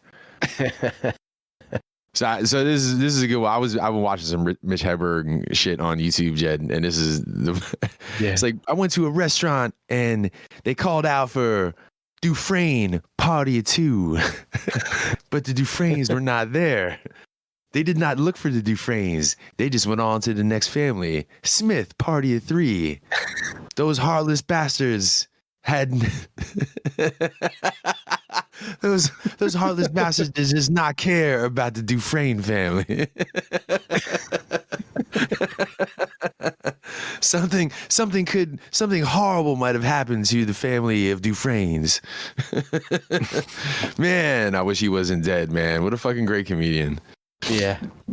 I can find a fucking picture, because I know you guys aren't going to know him by name, but it's like one of the Ike picture. Oh, there it is. Okay. Is this the death list that you're giving us right now? Yeah, and I wanted to talk about this. There's a lot more than just the one thing that he's known for. Tyler. Oh no, that's not Tyler. That's Levy. Jesus, just a couple blocks. Yeah. Sorry, it's a 13 by 13 cube. It doesn't go as high as 48 by. Is that a real thing? Yeah. It's a real cube. Yeah, they're crazy. Jesus. Yeah, it takes a couple hours to speed solve that. If you handed me that, Levy, and it was all fucked up, and you told me to solve it, I'd throw it right in the trash. It's actually not too dissimilar from a 3x3, to be honest. Yeah, done. Solved it. So, Robert Ball died. He was 82 years old. American martial artist and actor. He was in Enter the Dragon and Game. He was well known for that Bruce Lee. Bruce Lee. Let's say Bruce Lee broke his skin. He was like one of those if you remember those iconic moments from movies, like when he was standing there in line, and like they were fighting. It was a Game of Death, I think it was. When they were, I think that's what it was. That's Enter the Dragon. Enter the Dragon. But he was he was the guy that he first fought and stuff like that. But he was well known because besides that, he had opened a training school with Joe Louis, I think, and a couple other people, and they had sold it, and Chuck Norris had bought the other half of it the one time. So he knew all the martial arts and stuff like that. But there was a point in time in the 90s when Steven Seagal was his fucking time of being an asshole, and he was Bruce Lee's nothing. He's like, Chuck Norris is nothing. He's like, all these people are fucking beat any single one of them. He's like, I will fight anyone to the death. He said in the one interview. And Bob Wall got all these fucking real martial arts. There was 12 of them. Here we are to fight us to the death. It was just this big thing that him and Bruce Lee had. Him and Steven Seagal had going for a while. But yeah, he was known for a bunch of other things too. There we go. So anyway, so Bob Wall, so he passed away. Howard Hesseman died. He was 81 years old. He was an actor from WKRP in Cincinnati, and this is Spinal Tap, and he was in Head of the Class. He had complications from colon surgery. Ooh. Wait, who was he in Spinal Tap? What was his name again? Howard Hesseman. Hesselman. He was shit, I forgot DJ's name in Cincinnati. He was the hippie dude. Oh, okay. Yeah. Yep. He was also Commandant Lassard's brother in Police Academy. Too. Oh yeah, I forgot about that. Yeah, I guess he was Captain Lassard. Forgot that was. I haven't seen those movies in fucking forever. Yeah. And those people that really that's all the people that died. So one of them younger cats from Walking Dead died. Did you see that? Yeah, he was. Yeah. That was nobody really. He was just kind of a secondary character. He was one of the Michonne zombies. One of our armless zombies. Yeah. It was no. It sound like he was a main actor, but he's not. Well, I mean, yeah, I know. It's just, only 31 or however, yeah. Well, sucks. What the fuck? One you was it? She the girl that, that was a suicide. Yeah. I saw that too. It's Jesus Christ, man. Yeah. Yeah, on the one post on Facebook, I guess was by WFMZ. They posted about a bunch of people in there were trying to flex their armchair detective skills. Fucking, oh, this sounds suspicious. Yeah, everything to live for. This and that. She was thrown off. Shut the fuck up. On trailers, Levy, what'd you think of the Halo trailer? Yeah, it looks good. It looks real good. Mm-hmm. I agree. Definitely interested in watching. I'm surprised it's coming so soon. It's March 24th. Coming so soon. They've been trying to develop that series for 5-6 years now. Soon after the trailer has been shown. That's what I mean. They usually you see a trailer for something, it's months before it's out and everything like that. No, it's they because this is the first time I've ever heard that there was a trailer for it. Unless there's been others that they released, but they released the trailer, and then in like a month and a half, the show's supposed to release. So, right. No, it looks good. Matt Sweeney's I heard the main actor. Some people, yeah, he's voicing or playing Master Chief. Mm-hmm. I heard that people have problems with the way Cortana looks. Why? Because she's not blue. What do you mean she's blue? No, she's not. On computer hologram. She's not? In the show, she's not blue. She looks like a person. Do you mean the doctor or the fucking AI? No, Cortana, the AI. She's not blue. She's not like blue translucent like she is in the game. Certainly not. Really? Maybe I missed that part. Cortana's blue. The goddamn Cortana's blue. I know they got the original voice actor that do her voice. I don't know who you're talking about. It's the computer. Yeah, but I mean, like, I watched the trailer, but now I don't remember that. Yeah, part. I must have glazed over or what for that because I thought she was blue. So, I mean, the whole scene has a blue tint to it, but she's clearly got human colored skin there. Ow. They just whitewashed that AI. Yeah. You're like, what the hell? I'm like, is it really that big of a deal?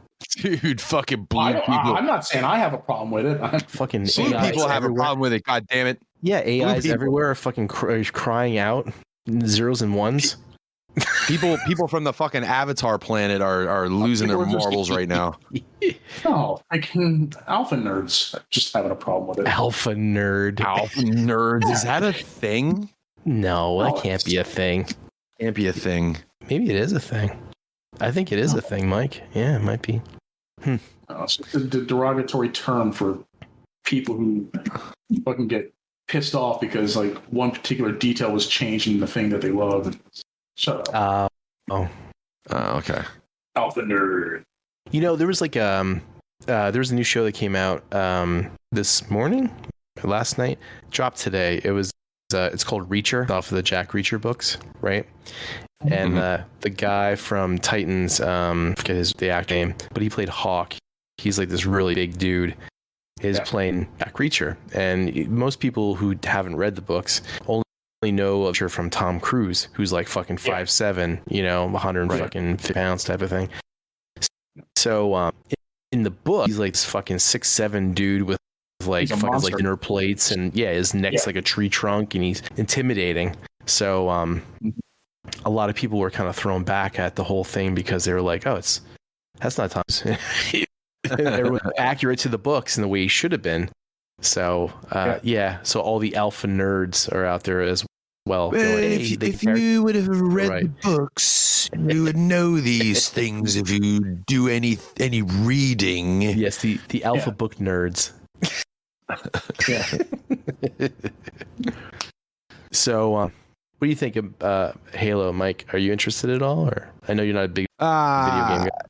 Not really a big video game guy. Like, it looks cool. I don't know. It might be one of those things to just watch because it's cool, but I'm not really much of a gamer. So let's talk about. I'm not much of a gamer. So a lot of these trailers that you put in here, I just don't give a rat's ass about. Yeah, that was Levy. Levy put those in there. So they were like 20-minute long, and I didn't have a chance to watch any of them except the last one. But your boy Moon Knight got a trailer. Yes, you're right. Alpha Batman. Yeah, Alpha Batman. I love how mad Louis and Jared get. They're big Batman fans. Yeah.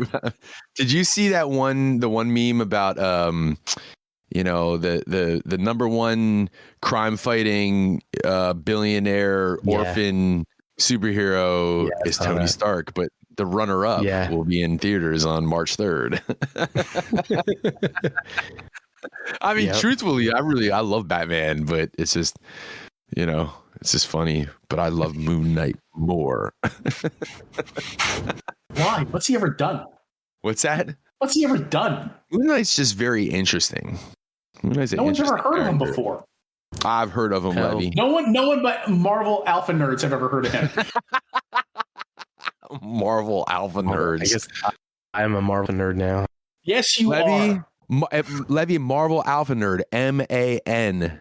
You're a man. You're a Marvel alpha nerd. That's funny. I've heard of Moon Knight before. I just never gave a shit about him. I used to collect Moon Knight before Moon Knight was cool. Yeah, so did I. Before Mark Spector, before what was the Stephen Platt when he was drawing him. That's when he got like real popular. But yeah, I was Ninja-esque stuff going on back in the day. So when you say 90s. He became really popular, he got like 10 readers. He's not like Power Pack popular, but no, he's up there. Power Pack. Or New Warriors. New Warriors. Yeah, Power Pack. Speedball popular. Oh, I actually did own Power Pack comics back in the day. But that was like when you were buying everything, you know what I mean? The only Power Pack comics I ever got were like the ones that came in those big bag of comics that you got at BJ's. Yeah. There was there's actually a significant Power Pack issue. I forget, Wolverine's in it. I think it's the First Lady Deathstrike. I think is a Power Pack book. Yeah. The first appearance of Lady Deathstrike was in Power Pack? I think so, yeah. Wow. Or maybe second, but it was definitely a high, valued book back in the day. Wow. Because they went through Power Pack went through, was it Fall of the Mutants or Inferno? They did one of the crossovers with them in it. Yeah. Back in the 80s. But anyway, we're not here to talk about Power Pack. We're here to talk about Moon Knight. Right. Oh, hey, before you move on, one fun fact: those BJ's grab bag comic packs. I actually got a Secret War #8 out of that. Oh. Yeah. That was the Venom issue, right? Or the suit issue? The first appearance of the symbiote. That was obviously a reprint, I'm sure, but still, Secret War #8. It's pretty cool. Yep. Cool. Did you ever read that thing where like Deadpool caused half the shit that happened in? Yeah, that was, I saw that. I read that issue. It was funny. Yeah, it was pretty good. So is that canon then, or because I heard about that? Like he actually was the first one to get the symbiote suit. I don't know if that's canon, but I mean, it was just really funny how they plugged him into, series that was there. So, okay, yeah, move on to Moon Knight. Tell us all about the trailer, Mike, and how much you. Oh, the trailer. Well, honestly, like it doesn't really tell you a whole lot, but it just gives you a little insight as to him kind of having a little bit of a screw loose, I suppose. Multiple personality, yeah. Multiple personalities, and like that was all. They eventually retconned that to be as like PTSD, right? Yeah, that's yeah. From being in S.H.I.E.L.D. Yeah, I'm wondering how they're going to tie in this whole like Khonshu thing and all that stuff, all that Egyptian stuff. I don't know. It should be fun. It's going to be fun. I think it's going to be. Like this is going to be a series, not a movie, right? It's a limited series, yeah. Yeah. Okay. So it's going to be once and done season and out. Yeah. Oh, here's something somebody should have added to your deaths too. Gaspard Ulliel. Sorry. He played Gaspard Ulliel. He died like 2 or 3 weeks ago. Oh, I saw that, Levy. Yeah. He played young Hannibal in Hannibal Rising, but he's also in Moon Knight. Oh, is that the guy that was an accident? Skiing accident. He hit a tree. Accident. Oh, okay. Yeah. Right. Yeah, I forgot about that. Yeah. So, Levy, what are you more excited for, Morbius or Moon Knight? Oh, for fuck's sake! No, I'll probably go see Morbius, and I'll definitely watch Moon Knight. And I'm not saying like I'm not interested in watching them. I like giving Mike shit about Moon Knight and everything, but no, I'll go watch both of those. Actually, the Morbius movie actually does look kind of interesting. So, despite his pig nose, God, I hate that fuck. He always complains about the pig nose. Now, it makes me feel like if he had a regular nose, Levy would be all right with him. Mm-hmm. Yeah, probably. He just looks so fucking stupid. You're a fucking nose elitist. Whatever that is. Yeah, and nose nosist. Hey, you'd be excited for Moon Knight because there's a lot of Egyptian god stuff. You're all into that. Oh, I'm gonna say I was gonna be excited for it because there's lots of titties. I have no idea if there was going to be or not, but yeah, if you want to go there, sure. Lots of titties. Moon Knight. There's going to be a spoof porn called Poon Knight, right? Moon Knight. That I'll watch. I'll watch the shit out of that. Mark Spankter. What did I just see? I saw a meme that said that they should release a sequel to Groundhog Day, but they should just re-release the original. Yeah, I posted that as one of my memories. Did you? Is that you? Okay. Yes. I was wondering if that's where I saw it from. That was pretty good. Yeah. And the Netflix carnival of movie trailer stuff that came out too. Did anybody see anything interesting you guys want? There's a lot to take in on that one. So I know there was what's it called? Sherlock Holmes one sequel with fucking Enola Holmes. Enola Holmes, that's it. 2. There was some type of Ryan Reynolds sci-fi type of space thing that was going something Adam on there. Something Adam project. Yeah. And Knives Out 2. You guys ever watched the first one? Knives Out 2. Yeah, Knives Out was an awesome movie. I finally watched that not too long ago either. It was maybe like a month ago. It's actually pretty good. Yeah, old Potato Head's got to do something now that he's done with James Bond. So. Yeah, Potato Head. It looks like a fucking potato. It looks like a fucking potato.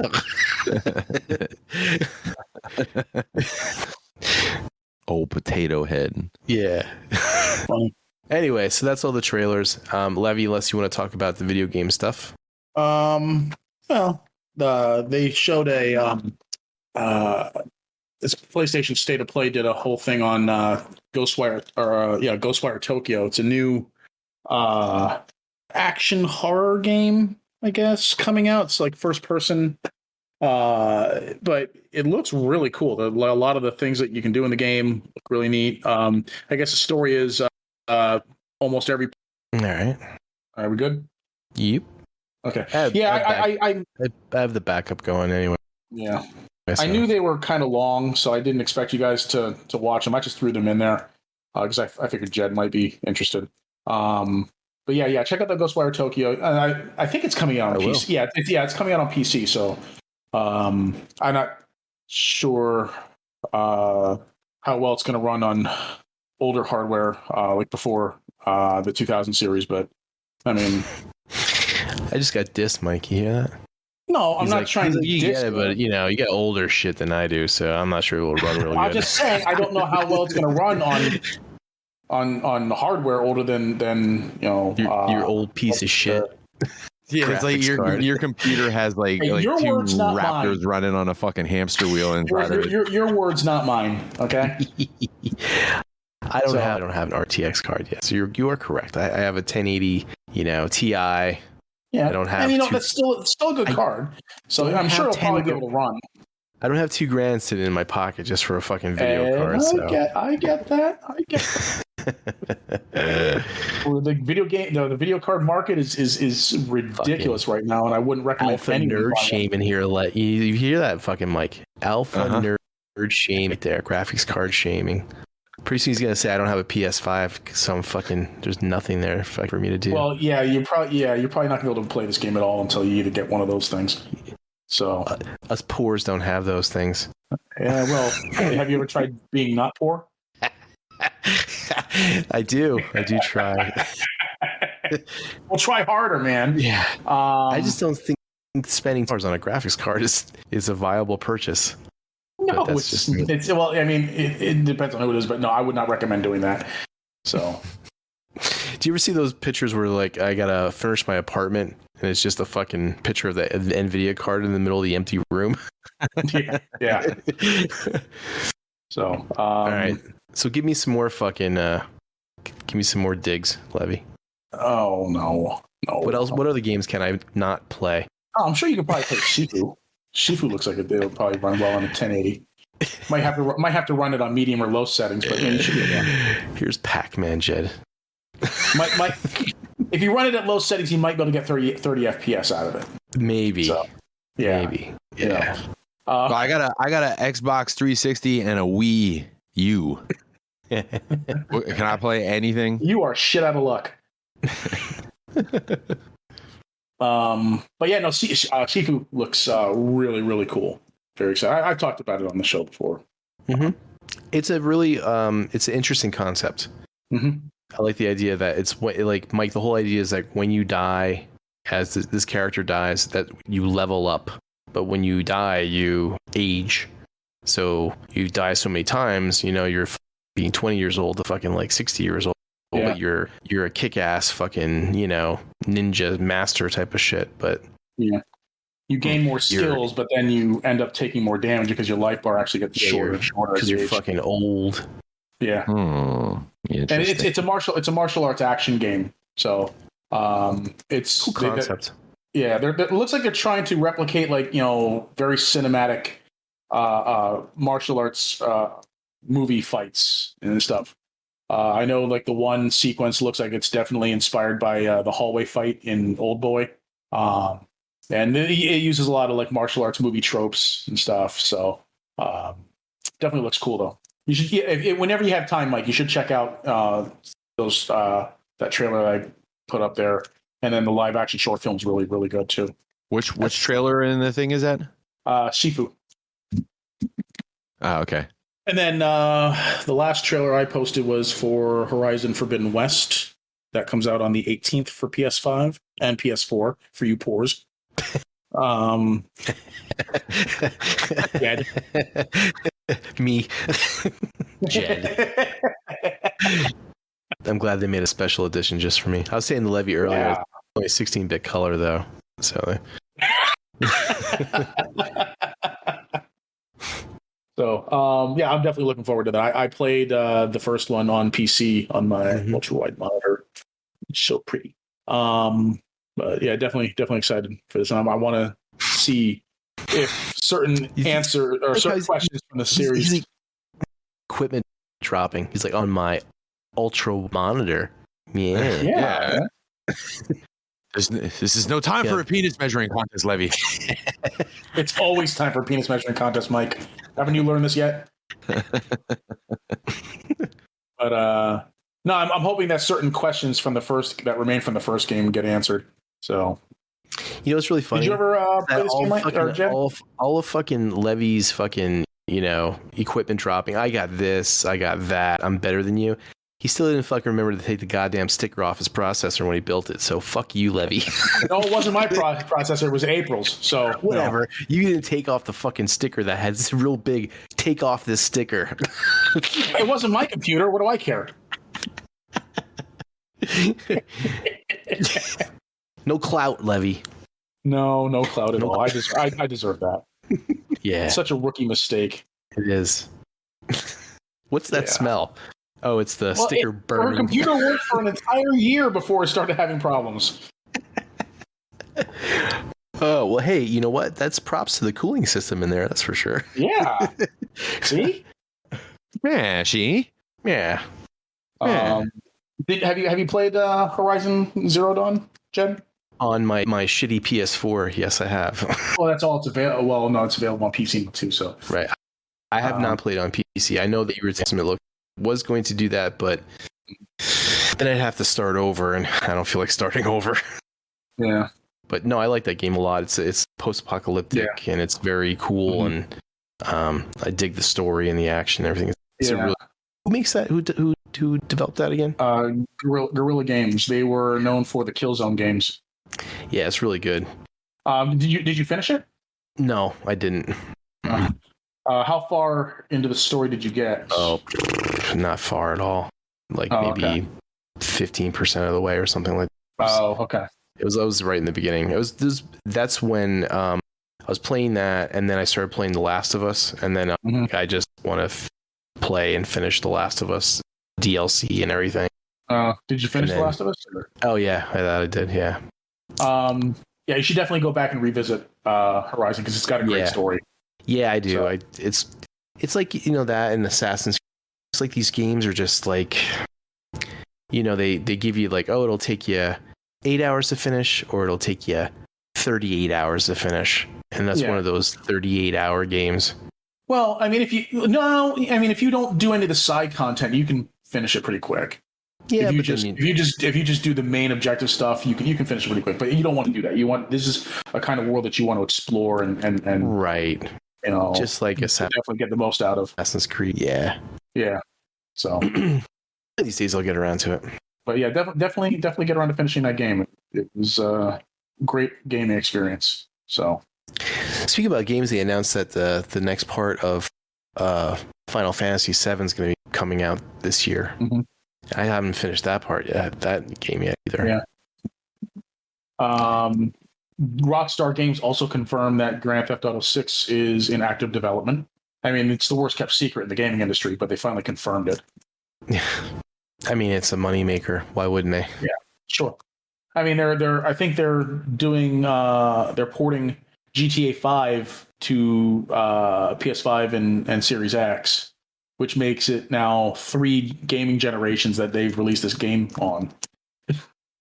Google is renaming their Stadia stuff to like Google something like that, and they're trying to resell all their fucking they couldn't get rid of. Heard something about that. Yeah, I feel bad for everyone that bought a Stadia.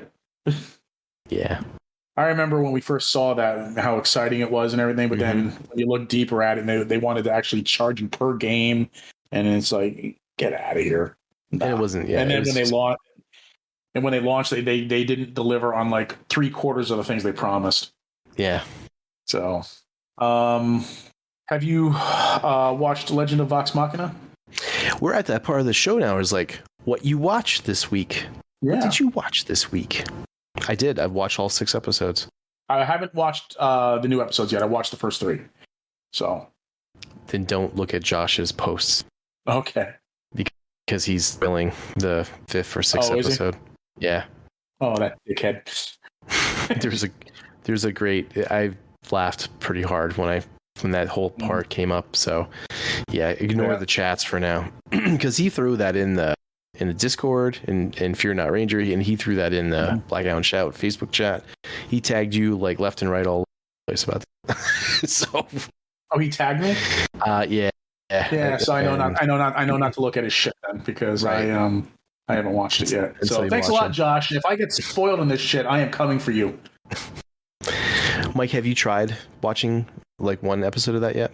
Not yet. Nope, not yet. I did watch some stuff, but not that yet. I'll tell you what, I really like how they're distributing this. They're dropping 3 episodes a week. Yeah. And it's a 12 episode series. Decent. So it's a nice balance between binging and spreading things out. Mm-hmm. So yeah, it's like 22-minute episodes, so there's like a little hour content they're dropping every week. But no, it's good. It's been really good. Mm-hmm. Did you notice that there is a side character in every episode that is based on Matthew Mercer's likeness? No, I did not notice that. Yeah, the guy that Scanlan pissed on in the first episode. Oh, I'll have to go back and look at those and realize. Yeah, when Scanlan and Grog are in the square before they start following that guy to the other guy's house. Mm-hmm. In that square, there's a background character that comes in with a cart. And that's also a Matthew Mercer lookalike character. And then the coat room guy in the 3rd episode when Grog says, "Out of the way, fuckstick," and grabs him. That's also Matt Mercer. Oh, okay. No, I didn't take notice of that at all. Yeah, and he also voices Silas Briarwood. Mm-hmm. I saw that. Yeah. Yo, Silas, I'm starting to recognize things, man. Yeah, Mike, despite you making fun of us for playing D&D, I actually think you'll like the show. So I think I will like the show. I said I was going to watch it when we went over the trailer. I just haven't gotten to it yet. But yeah, no, I think I'm going to enjoy the shit out of that show when I finally do watch it. First 6 episodes of All of Us Are Dead. Me too. I haven't watched that too. It's like, I don't know about you, but I know this is like a 12 episode like series, right? Yes. And like I'm 6 episodes in, and I'm like, man, it's like you're waiting for them to kind of wrap it up, and there's like a lot of drama with everything, and then like I got to the 6th episode with fucking, the God of Zombie thing came in. Like, oh, okay, they're taking this a whole new direction now. I was ready like not to watch the rest of it because I was like kind of getting bored of like, how many different ways can we fucking be upset about this whole thing happening type of situation. Yeah, I was wondering if a lot of that. Are you watching the dubbed or subbed? subbed. Okay, yeah, I'm watching the dub version. So I was thinking the same thing, but I was kind of thinking like, well, maybe this is just one of those things where like the translation is making it a little weirder than it probably really is. But I mean, I'm being entertained. It's good so far, but yeah, I don't know. I thought the whole like the science teacher, like him, like having the kid and his wife, it was his wife and his kid infected or whatever, but like, he was giving them the shots and shit like that. I thought that was like there's at least it's like a different twist on the zombie, on the zombie as we all know them, you know what I mean? Because we kind of knew. It's like, dude, you can't keep doing zombies over and over again the same way you always do them, because it's like we've jumped the shark on that already. So I hope they have a new way of doing the zombie, and it's interesting. It's worth watching. Yeah. But yeah, I'm right about it the same spot you are. So but yeah, that shit, I'll put it in the chat, but I thought that I love that line when they called 911. It's like, have you seen Train to Busan? I thought that was kind of funny. They're like, why are the zombies are on TV, they're not in real life. They're like, no. Yeah. I'm glad that one girl died. Dumb fucking broad. Yeah. Spoilers, guys. Spoilers. Oh yeah. Okay. Are you gonna watch it, Levy? Are you gonna watch it? Yeah, I'd like to. I keep forgetting to. So yeah, I definitely want to watch it. Well, that's about as far as I could go without totally spoiling it. That's the best non-spoiler review I could give it. I think the worst foreshadowing that was ever done in a TV show was in this TV show when they showed the whole entire archery team. I'm like, yeah, they're going to be coming back later. Yeah. That's a given. It's like Deadpool. That's a big fat bowl of foreshadowing right there. Yeah. Yep. Yeah. Levy, what you should be watching though, if you haven't, is Superman and Lois. I have to get caught up on that show. You really should. It's been getting better and better and better. Like usually those whole fucking shows get shittier, but this is actually the second season and it's getting good. And I don't want to spoil anything for you because you might have caught whiff of what's going on, but it's the way they did this whole thing, like a reveal in these episodes, they've been like really, they kind of twisted everything around you as to what is going on. I think. But you really should watch that show. It's a good show. Okay. Yeah, I know. I keep meaning to, and I just never do. And I love Superman, so you'd think I'd be watching it like religiously. But yep, you definitely need to pick it up and watch it. Yeah, because they did it in the first season, they did a little twist, and now they're doing season. They did this twist, and I was like, oh shit! I'm digging it. It's good TV, good acting. I gotta remember what episode we left off at. I'm probably thinking you probably left off early on. I think 4 or 5. Yeah, I think we watched up to episode 6 or 7, maybe 8. Be careful because there's that twist reveal. You don't want to fuck yourself up, you know. Yeah. But Mike, have you been watching the Book of Boba Fett? Wait, when you say the twist reveal, are you talking about the identity of the guy in the armor suit? Mm-hmm. Oh, I know that. But did you watch that, or did you just read it? No, I watched it, and we watched that episode. He lured him into a trap with his camper and shit like that, and I guess it was some like red sun radiation, and then he revealed that he's John Henry Irons from an alternate universe, right? Not and he's actually supposed to be, the only reason he's being called Lex Luthor is because he just got his ship, and the ship doesn't know the difference. Mm-hmm. Okay, yeah. So I got that. Yeah, we got that. There's another twist then later. Okay. No, I have not. That was cool. That was cool though. I did like that. I have not watched the Book of Boba Fett yet. It's on the list, but I haven't watched it yet. Like at all, or just like no, not at all. Not at all. And I've been watching other stuff. What did Levy say? What'd you say, Levy? You'd like some Boba Fett in your? I would like some Boba Fett. My Boba Fett show. Yeah. Well, I wasn't watching it, but I've seen some of the shit. I mean, I'm not, if it's my fault for not watching it so far, but I've been seeing like, I guess Mandalorian shows up and just takes the show over, which is kind of funny. Well, yeah, the last 2 episodes were basically episodes of the Mandalorian. Yeah. It's like, couldn't this have been in season 3 of Mandalorian?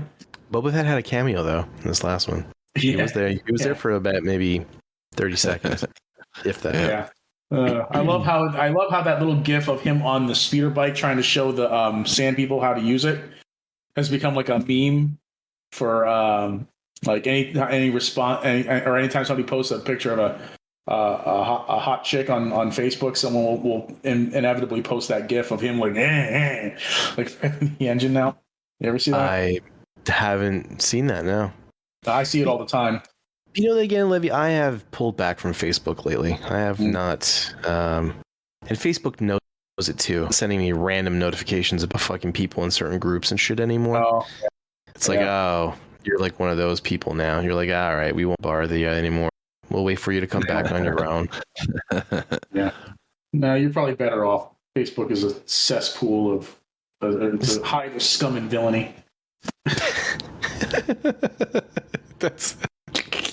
I actually been on Twitter a lot, you know, which is odd. Oh, because that's fucking you traded one hive for another. Seriously, there's a lot more. You know, surprisingly, there's a lot more 3D artists posting stuff on Twitter, and like I would think it would be on Instagram.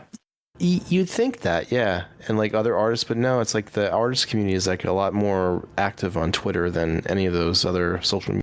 Casey Kohler and all his friends, people that are, you know, affiliated with all the comic book art and then all the 3D people and stuff. Yeah, it's a lot more active. Like that's where I got that G2 that G2 image, Mike, with that was hilarious, by the way. Did you see that, Levy? What's that?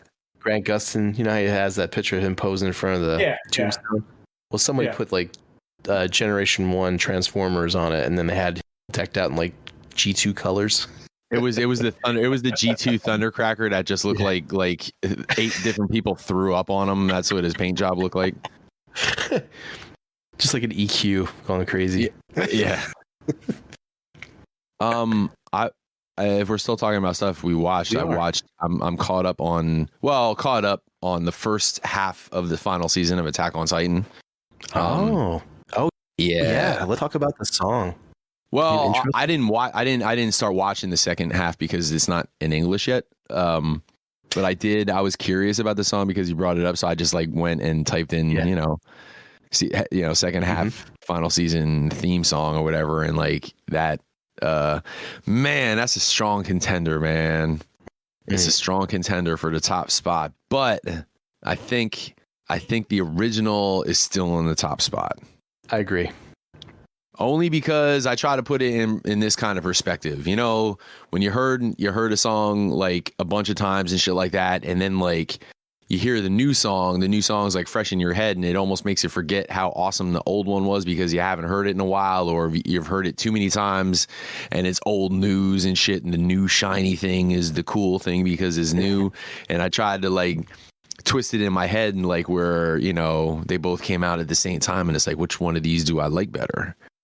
And the last song, the newest song sounds more like it sounds like a metal song you'd hear on the radio, but it's pretty awesome. Don't get me wrong. Like it gets me fired up, but that first one is just so epic, in a way that I'm not sure that I'm capable of describing, but it's, I don't know. It's got like I don't even know how to describe it, but if I heard both at the same time, man, the very first one, they never got back to it, but the last one was good. Yeah. They should play it on the ending credits of the very final episode. They should go back to it. Yeah. Or in the episode, right? Like when they're in the episode. Yes. Shit. That's when they should final battle. Yeah. So I'll tell you this much, at least at the part that I'm at, and I know I've said this to you in the chat, but I'll say it for the people on the podcast, or for any Attack on Titan fans that might be out there. Gabi is ruining this fucking series for me, dude. She's ruining. She might be, and I'm trying to go back through my, through the memory banks of franchises that I've been into, and horrible characters along the way, a la Wheelie, Generation 1 Wheelie and Jar Jar Binks and all these other fucking asshole characters that just like annoy the shit out of me that they even exist. And she like I said this to Jed, I'll say it to you now, Levy. Like and I know you're not following, but she makes me want to punch every fucking 10-year-old girl I see. I'm not familiar with this character. She's first of all, yeah, I don't know how old she's supposed to be. 10 years old, 11. How old do you think she's supposed to be, Jed? She's a kid. Yeah, she's definitely a kid or whatever. Yeah. First of all, they have her pulling off shit that no fucking 10-year-old sniper yeah, you know, like just how she shot Sasha. Spoilers. I guess you're supposed to say spoilers first. Like so the guy had the zip line hooked to the fucking blimp, and he was dragging on the ground, and she like grabbed onto the dude with the other kid and pulled herself and the other kid up on the zip line, and then like climbed on board and shot. Like it's so fucking far. And then she beat that guard in the head with the brick or whatever. Yeah. Which would have never fucking happened. And then to make matters worse, her voice actor, she screams all her fucking lines. She screams all her fucking lines. Well, she's ruining. Very passionate. I don't give a rat's ass. Like, she screams all her fucking lines. She's ruining this whole fucking series for me. And I shouldn't say she's ruining it for me, because it's still an incredible fucking series, but it's like they're getting to the nitty gritty now. I mean, this is the end, and there's important shit happening, and now they got to throw this fucking asshole 10-year-old screaming fucking brat into it and making her like it wouldn't have been so annoying if she was like a side character and, you know, had a little arc, and then they just kind of, and then she was like forgotten about or whatever. But like, she's a major character. Yeah. And it's so fucking annoying because it's, and I hate to make this statement about an anime series that involves Titans. And I mean, the whole premise is ridiculous to begin with, but like, you know, it's entertainment. So of course it's ridiculous, but like her character is fucking ridiculous. Like it's so unrealistic. I hate to use the word unrealistic but it's unfucking realistic. It's just like, it's making me angry even fucking talking about it. To be honest with you, I don't know if you feel the same way I do, but she's ruining the whole fucking series for me. Yeah, it was like it's like what they did was they took the three main characters from the first season. Yeah, like me and Aaron and Armin, and then the Wish version of them. You know, that's exactly right. Yes, you're exactly right. And the thing is, like, I remember watching the first season, and it's like, well, you know, Aaron cries a little too much for my taste, and Armin cries a little too much for my taste, and like, you know, but even still, like, it was incredible, and I was so pulled in, like I couldn't wait to watch more of it. But now that we've gone through all that stuff, and now we're she's 10 times worse than Aaron ever was. Mm-hmm. Yes.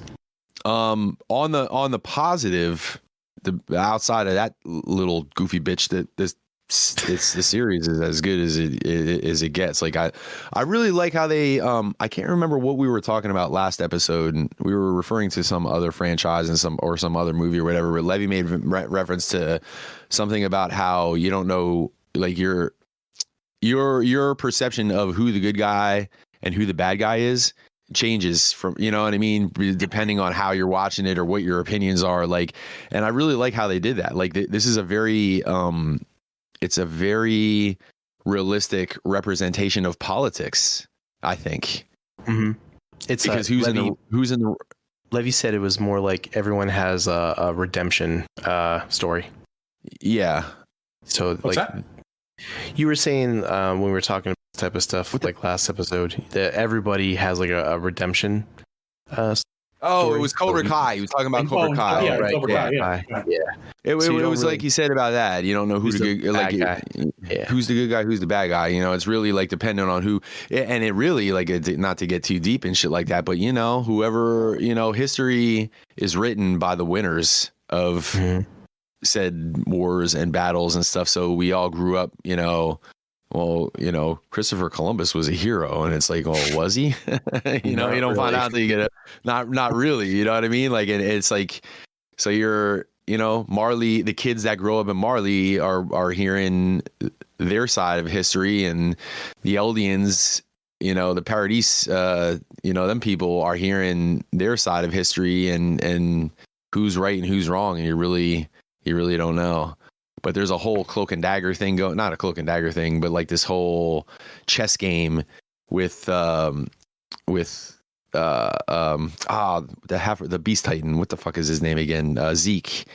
You know, like who's fucking who here? You know what I mean? Like it's just, it changes from episode to episode. All that shit. I love all that. The whole thing. Yeah. I dig all that stuff. Man, dude, if that little fucking twat determines the outcome of the series, I'm going to be so fucking disappointed. I can't even tell you. I'm going to be so disappointed. And I have a feeling she's going to be a major Can you imagine factor. if she just like starts ripping through all the main characters, just starts killing everybody? You just go, oh, dude, I will disown every like you know how Leonard Nimoy used to like act like he didn't do Transformers the movie? Like he asked him about it in public. At least I heard, you know, he would act like he didn't know what you were talking about. If anybody, I would delete that Attack on Titan picture that we just did last week. I would delete every post I ever made about Attack on Titan. And when anybody would ask me about it, I would just act like I didn't even know what the fuck they were talking about. I'm sorry. What? Oh, is it good? Should I watch it? I've never heard of it before. And that's how I'm going to act. Well, I won't spoil anything for you then. I'll let you get there on your own. Yeah. Well, yeah. But I'm definitely looking forward to the second half. So hopefully they bust out that English version fairly quickly. I don't know how many episodes the series is going to end at, but they're coming near the end. There's how they're going to stretch it. So, but you might want to catch up because maybe 2 more months of stuff. Maybe 2 more months of stuff. 2 more months maybe of new episodes they might have left. And they're dropping them weekly. Yeah, thinking that's probably. And how many are you in right now in the Japanese version? Oh, all the way in. 3, 4. No, I'm all the way in. I watched them all, but I also read the whole manga, so I know but that's what I'm saying. How many are out right now? Oh, here, I'll tell you in a second. Like 4 or 5? Fucking, if I could remember my alphabet. A. Attack on Titan. What's it was stopped at where are we? Yeah, 17, 18, and 19, 20. That was 4 episodes in. 4 episodes in, okay. So we're on 20. So we're on episode 20. I'm thinking, it can't be 2 episodes. I would think, I'm going to say there's probably going to be 26 episodes total. Yeah. That's what I'm feeling. I'm thinking maybe 24. Ah, man. Maybe 4, 6 more episodes, I'm thinking. I'm looking forward to it, but I'm also dreading it at the same time because I just feel like every like long series, like big series that I've really gotten into, it feels like the finale always kind of like falls short, you know, like Sons of Anarchy was such a great series, but the last episode fell, you know, Game of Thrones, you know, it's tough, man. It's tough to end a series of that magnitude and you know, please everybody. And it's an anime on top of it. It's one of those. Yeah. What are you? So you got caught up to episode 16, right? That's where you're at, huh? 16. Yeah, I got caught up to episode 16. All right. So you know what series? You know what series ended good? You know what series felt good when I watched the last episode? It felt good. Voltron. Mm-hmm. Voltron felt good, and I felt like it was you had closure, and it felt good. You know, even though it was sad, and I got choked the fuck up. I ain't gonna lie. Like at the end of the series felt good. Like that was a good ending, and you know. But it doesn't always. Those series are in the minority. Like there's less of them and more of the ones that I feel like are kind of disappointments at the end. So when you get, I'm gonna say the next 4 episodes, right? Yeah, because it's at right now. When you get to 20, after you get done watching episode 20, you're probably gonna feel. Let's see, how can I say this without spoiling anything? I think you're gonna get the impression to how the rest of the season is gonna end. So you might, if you the way it's going, then you'll enjoy it. But if you think that it's kind of like, oh man, what the hell is that about? Yeah, then you're gonna be like, oh man, this is just gonna get worse for you. But the tomatoes are no good. They went bad. Nico. Is that the guy from The Shield? Fucking in the core. Is he driving the truck? Why is Dexter chopping wood? No. You watch that, Levy? Levy, you watch Dexter yet? Dexter? Yeah. No, I haven't watched beyond the first episode. Yeah. Watch Superman Lois first, Dexter. Okay. I heard that the ending of that was not great. See, you're before watching. I'm not reading anything. I'm not reading anything. All I heard was the ending wasn't great. That's all I saw. That's all I heard. See, you're polluting your own. That's what you're doing. You need to deal with. What do you mean? What are you talking about? Through it yourself. Well, you're acting like you're talking like I'm like seeking this shit out. I'm not. It just happened to come up in my newsfeed. There was no spoiler. It just said that this person didn't like the ending of it. Yeah, I would take that as a grain of salt, man. You decide for yourself if you liked it or not. You'll probably forget all about it. You'll forget. I always take it with a grain of salt, and I always watch it myself. That's good. Unless I'm hearing a general consensus and where everyone's saying it's like, yeah, no, it was pretty shit. Then I'm like, yeah, probably defer to the majority opinion there. But, did you think the last season of Game of Thrones was shit? I'm sorry? Did you think the last season of Game of Thrones was shit? In retrospect, yeah. Okay. Yeah, I mean, when I was watching it, I was enjoying it for the most part. I mean, but the glaringly bad stuff, I was like, yeah, it's pretty bad. But at the time when I watched it, I didn't think it was too bad. But now in retrospect, when I look back on it, I'm like, yeah, it's pretty shit. It was pretty shit. Yeah.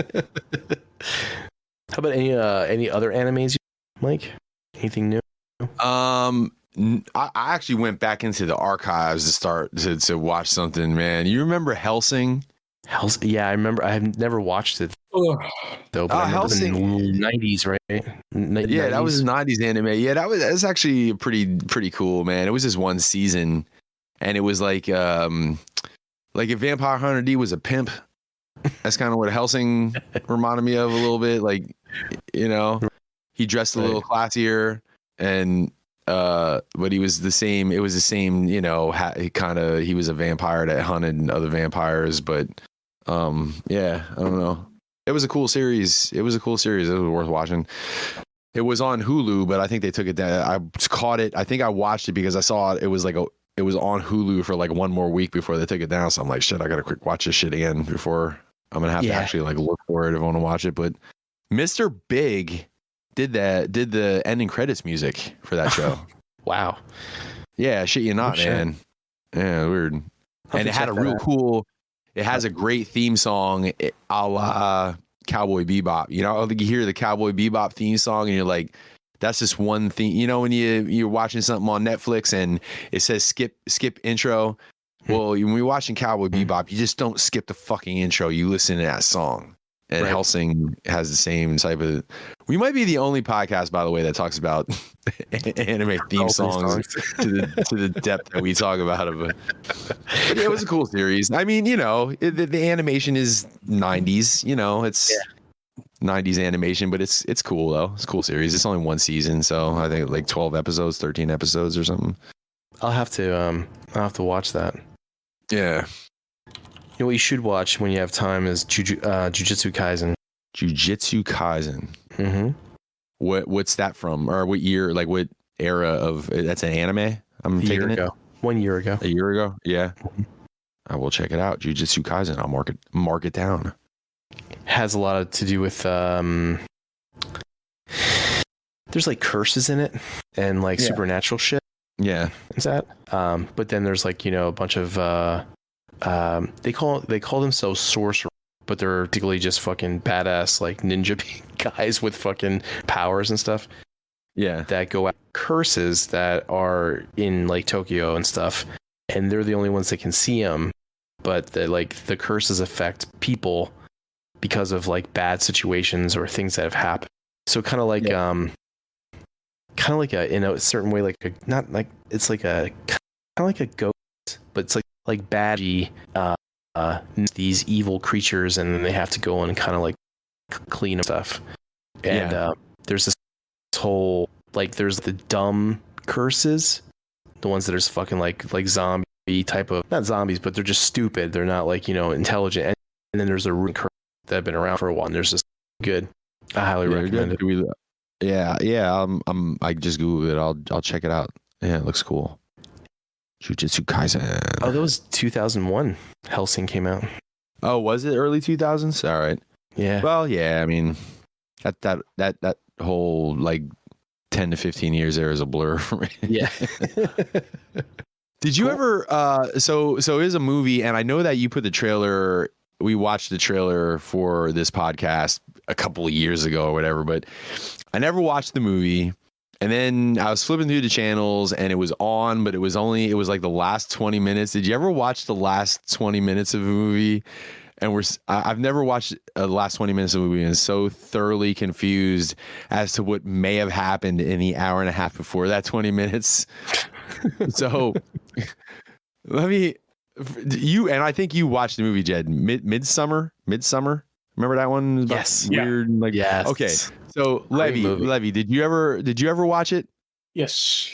Oh, you did watch it. Okay. Mm-hmm. So let me explain to you the part of the film that I turned it on. I turned it on right at the part where there was a dude, he was in a barn and he was banging this girl with a bunch of other naked women around him. And then the one girl comes up behind him and starts pushing on his ass cheeks to help him. And then he comes and then he runs out into the field, cock flapping, hysterical, not knowing where to go.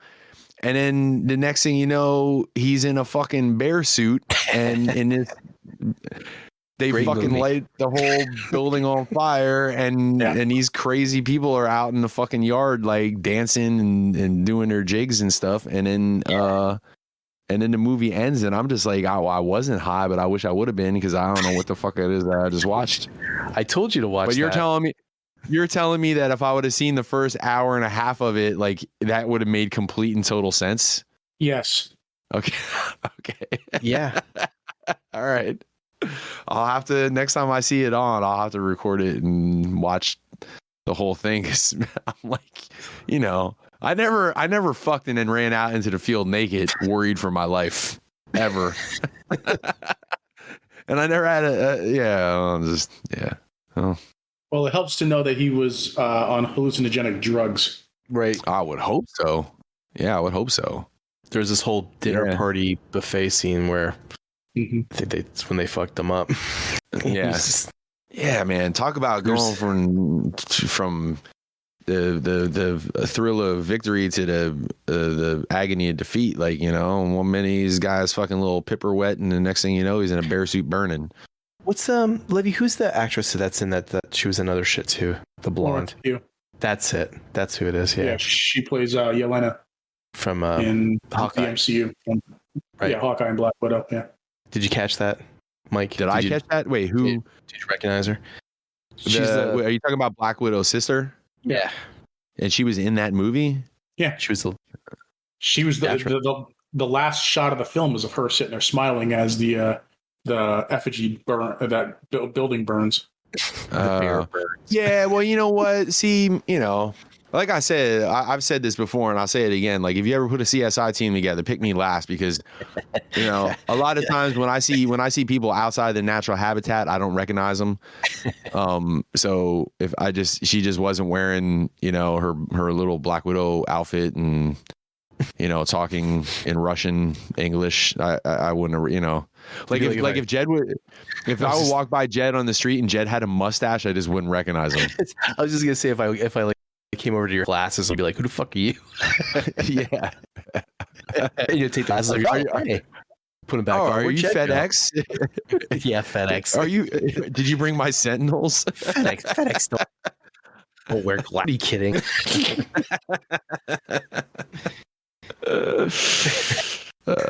Shit, man. So, have you been playing any? Oh, well, I was going to ask you, Jed. Have you been playing any games lately? I played some Spider-Man the other night. Just hold on for 1 second, boys. If you're going to talk video games and we're going to move on to the next section after that, I'm going to go take 5 and smoke a butt. Okay. Cool. Fine. Be that way. Word. I played some Spider-Man the other night to do some web. I think it was after I watched No Way Home for the I wanted to put in The Last of Us 2, but I never got around to it. I played. Have you ever played Geometry Dash? By the way, no. It's a hard fucking game. I was watching my kids play this on their tablets, and I'm like, it doesn't look that hard. So I tried it. I'm like, you need some fucking quick fucking thinking, because gravity changes and directional things and all that stuff. But that I haven't really played anything else. I've been looking at remaking a retro game system for Sean. So I bought a 512 gig USB key so I could put everything on it. Oh, okay. And I've been going back and I was playing a lot of the old Laserdisc games like Dragon's Lair, Space Ace. Yeah. There's a lot more of those than I thought there. There's 16 of them that are pretty popular. Yeah, Mach 3, I never realized was a Laserdisc game. Oh. But it kind of makes sense because it was regular, normal, backgrounds in front of a 8-bit or maybe not. Yeah, 8-bit. Yeah, 8-bit fucking system in front. There was one called Cobra Command, which was a helicopter thing, and it was anime. It's a lot of Laserdiscs that were anime rips that they turn into video games. So so I was checking some of those out. But yeah, that's about it. I haven't gone back to anything I really need to get back to. What did I've tried something out and I forget what the hell it was, but it was good. Can't remember what it was. But it was one of those a quick check out the game type of thing, and then I was just put it aside. Have you played anything? Well, I've been playing I've been playing a game called Vampire Survivors.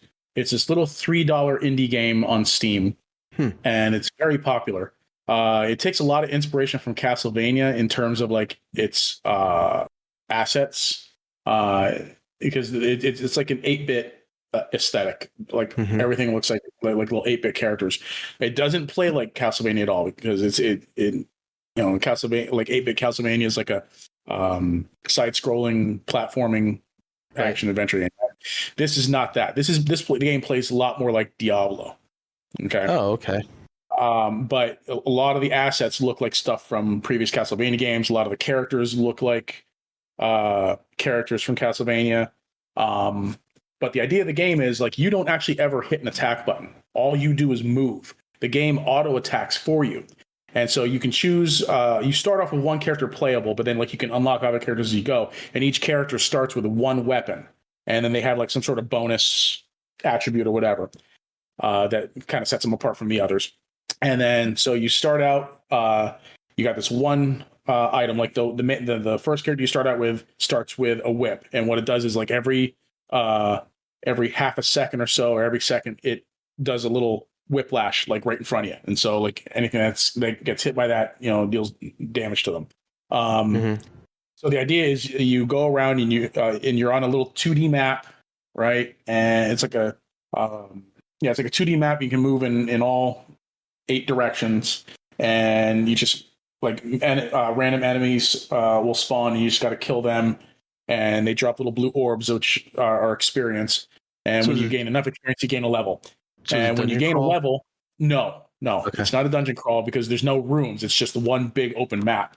Okay. And when you gain a level, you get to choose from one of 3 different random power-ups, right? So it can either be a upgrade to an existing item or weapon that you have, or it could be a new item or weapon. And the different weapons do different things. So like you got the whip, which whips in front of you, and then you got the Santa water, which is kind of like the holy water from. It looks like the holy water from Castlevania, but what it does is it just drops little area of effect damage spots on the screen in random locations, right? Okay. And and as you get upgrades to these weapons, they get bigger and better effects, deal more damage, last longer, more projectiles, things like that. And so you get different things, and then the idea is just to survive 30 minutes until death comes and kills you. And it is surprisingly addictive because first off, you get the endorphin rush from like the loot box kind of thing. There's no microtransactions in the game. It's good. Yeah, it's just you pay $3 and you play the game. But like your random power ups, it's like a loot box kind of thing, right? So you get one of 3 random things and you choose and you get, as you progress, like certain enemies are like elite enemies, like in Diablo, where like they have higher hit points and you get better you get actual treasure from these like mini bosses, right? And when you get the treasure, like you get like all these bright colors and you get like slot machine sound effects as you get gold from it. But then like once all that animation finishes, you get a upgrade to an existing weapon. Certain weapons have, if you level them up to level 8 and you go beyond 10 minutes on the timer, you can upgrade them to like an ultimate. You can evolve them into an ultimate version of the weapon. Okay. So it's just that constant progression of seeing your numbers going up and getting new items and doing this and that.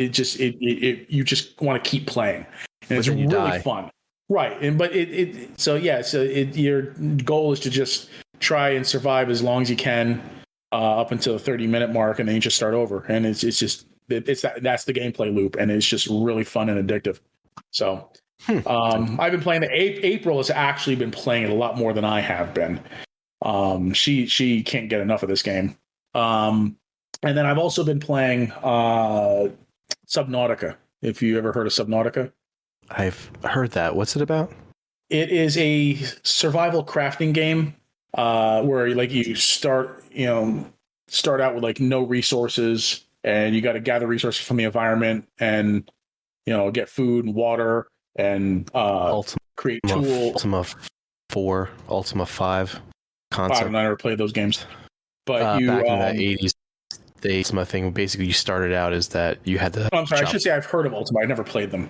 You had to chop down wood so you build it, so you make a wood sword and then you just kept going, and going from. Yeah, kind of. I guess that's how it is.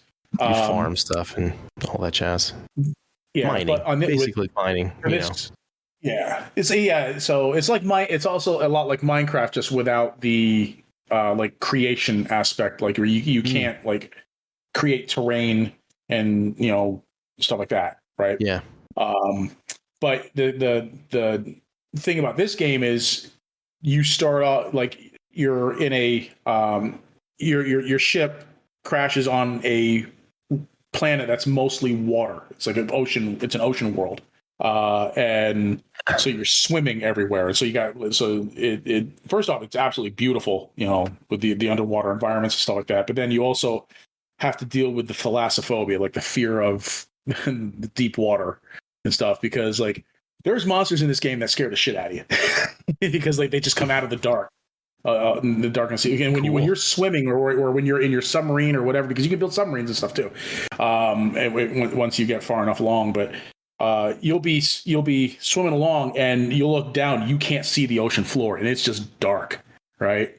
And your thalassophobia just kicks in. It's like, oh, what's down there? It's like that fear of the unknown and everything, and it's really, really cool. It was funny too because last night I was coming back from I was out exploring, and I was coming back to my base, because you can also build bases and stuff too, which is really cool. Like the base building's a lot of fun. But I was coming back to my base, and I wasn't paying attention to what area of the map I was on.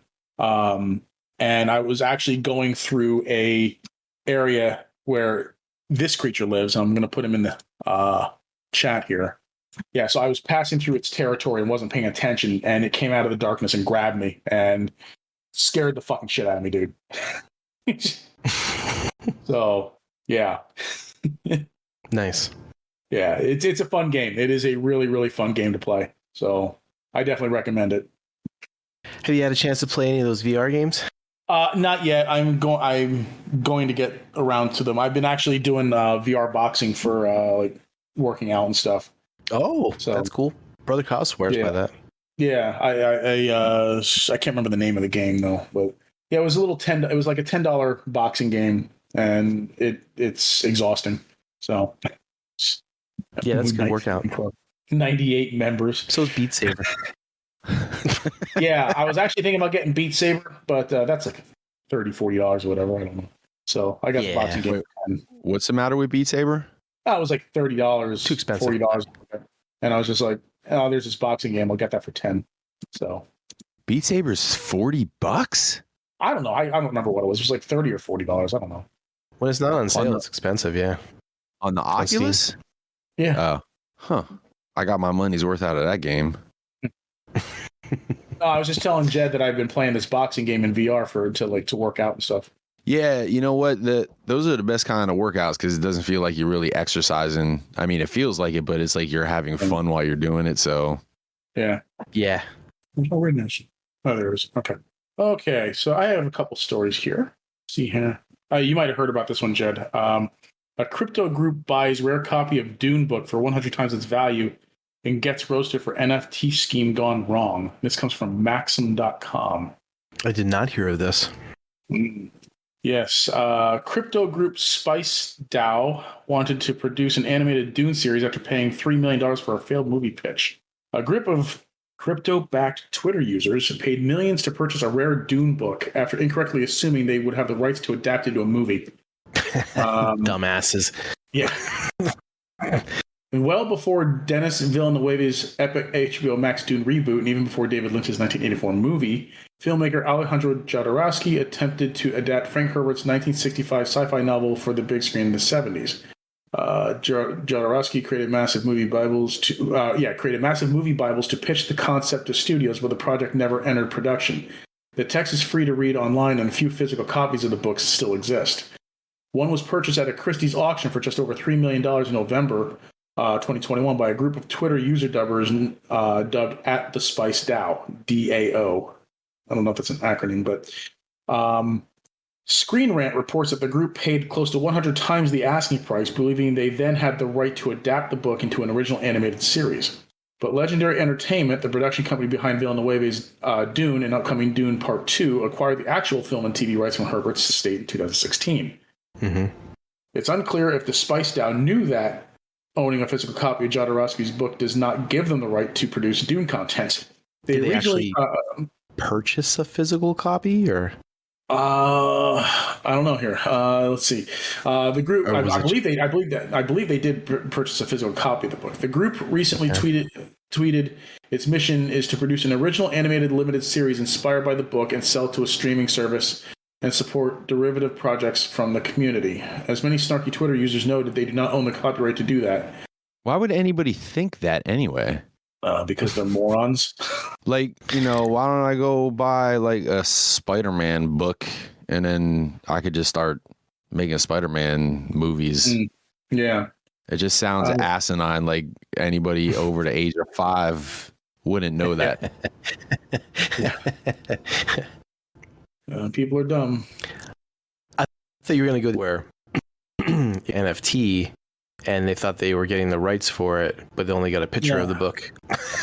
Yeah, I'm not sure where NFT comes into it. Some of the tweets are pretty funny. So their original tweet reads, "We won the auction for 2.66 million euros. Now our mission is to 1, make the book public, to the extent permitted by law. 2, produce an original animated limited series inspired by the book and sell it to a streaming service. 3, support derivative projects from the community. And then someone replied, 1, not going to happen. 1 word, 3 syllables, copyright. 2, you didn't need to buy it to do that. 3, see number 2. 4, who gets to keep it? Who pays to insure it? Who pays to preserve it? Keep it safe. Someone else replied, this is huge as a confirmation indictment of how basically the entire crypto sphere doesn't understand ownership, digital rights, or commercial use rights. The only way this could have been chef's kiss better is if they had spent 2.5 million euros on an NFT of the book. So, like I was going to say, like an NFT is like, let's say I tell you that I have a line and only 100 people can stand in this line, right? And it's an exclusive line that you can stand in. And you have to give me money if you want to stand in line. And you get more, more clout if you're like, first or second or third or whatever. So above each spot in the line, there's a picture, right? Over there's a picture of Nickelback. It's a picture of some weird from Scooby-Doo art. There's a fucking picture of Bugs Bunny, right? So you pay me to stand in my line. That's it. And that picture up above your spot basically says that's where you're at in the line. And that's an NFT. Basically, it boils down to it. Yeah, it doesn't make any sense. The whole that's NFT all thing it is. So just doesn't make any sense.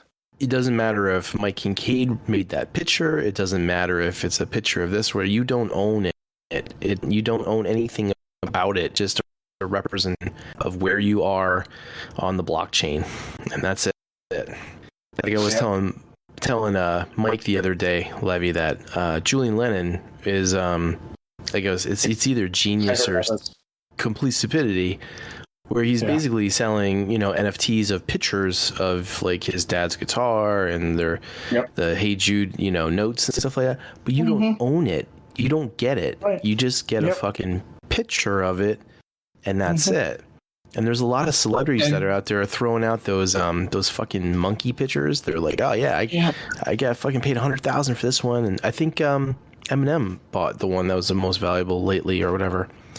And you don't own it. It's fucking not yours. You just basically paid for a spot in line on the blockchain.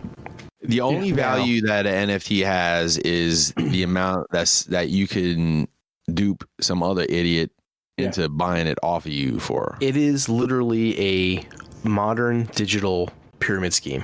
You start your chain, right? You get a bunch of buy them off of you, and then you just walk money. And then they figure it out, and they're like, well, I'm going to make my own chain. And then they just wash, rinse, repeat. It's the same thing. Yeah, it's really strange. It's not strange. It's a bunch of smart people making more money than what they they should. Yeah, I was gonna say people are buying it, so it's genius. Mm-hmm. And you get idiots with money that are doing it as a fucking bragging rights. Yeah. And then you have smart people with money that are just laundering their fucking wealth that they have this way as well. Mm-hmm. It'll get regulated eventually, and it'll be into that, or it'll be taxed to all hell. I do know, Mike, I don't know if you did your taxes yet or not, but this year in the taxes, they asked you if you sold or bought any fucking, electronic currency like Bitcoin, any cryptocurrency, because that's apparently going to be fucking taxed. Any exchanges that you made on it in a specific way. Yeah, I did, but I didn't make very. I mean, I made something, but I didn't make very much. So any amount of tax that I'm gonna have to pay on is gonna be, small. Yeah, small. Didn't have that last year. This is like something new. That they're added to whatever fucking tax income is. Crypto really crashed in the last 3 or 4 months. That thankfully I don't have any anymore. What's it at now? Bitcoin for Bitcoin made it over 70 at one point. Oh yeah, okay. But over just barely over wait, I'm gonna tell you in a second. What are you thinking of AMC? 70,000, 60. No, Bitcoin got up that high. That was a while ago, though. 60 at the peak here. At this peak here, it's let's see, November 8th. It was at $67,582.60. It's now down to $41,519. We are now in the Blackout Shout financial section of the news. Yeah, but I mean, it's not just crypto, like the entire market, man. That whole there was a perfect storm in the fourth quarter of 2021 between the Omicron, between people freaking out about the Omicron variant and the Fed meetings and how they're going to handle like inflation and basically all the damage that was done to the economy during the pandemic year or two or whatever, you know, trying to with handing out all that money and everything like that and stuff. And now they're trying to figure out how the hell to, you know, correct all that shit. And the fucking stock market is currently paying for it. I thought it rebounded though the past couple of days because they said they added 500,000 jobs. So there was a report. The past couple of days have been decent, but nowhere anywhere near making up for as much as it went down over the last 3 or 4 months. Are you talking the S&P? Total? NASDAQ, S&P, yeah, like, and it's more the tech. A lot of the tech stocks are getting killed. That's what really. The tech sector is like really getting hit hard. Yeah. So honestly, now's probably a pretty damn good time to, you know, get in low on some of that shit. You know, the EV, especially EVs. Like I'm feeling pretty strong about like EVs and stuff, EV stocks and anything involving EV. Yeah, I'm thinking more like along the lines of waiting for that first interest bump, and I think that's when you have another good correction to go in on stuff. Like go down further, you think? Yeah, I think it'll go bit, and then when the Fed is that they're going to be pushing up interest rate, on when we'll see another deeper correction than what we've seen in the past month. Yeah, I agree with that, and that's because they already said that they were planning to do it 4 times this year. Was their plan? I don't think on that. But they sped up the process a little bit, but I think the next shoe to drop is going to be in March. I think that's when the next. I think they're gonna. I can't remember something about the interest rates and shit like that. What was AMC at? Last time I looked, it was like 14 something.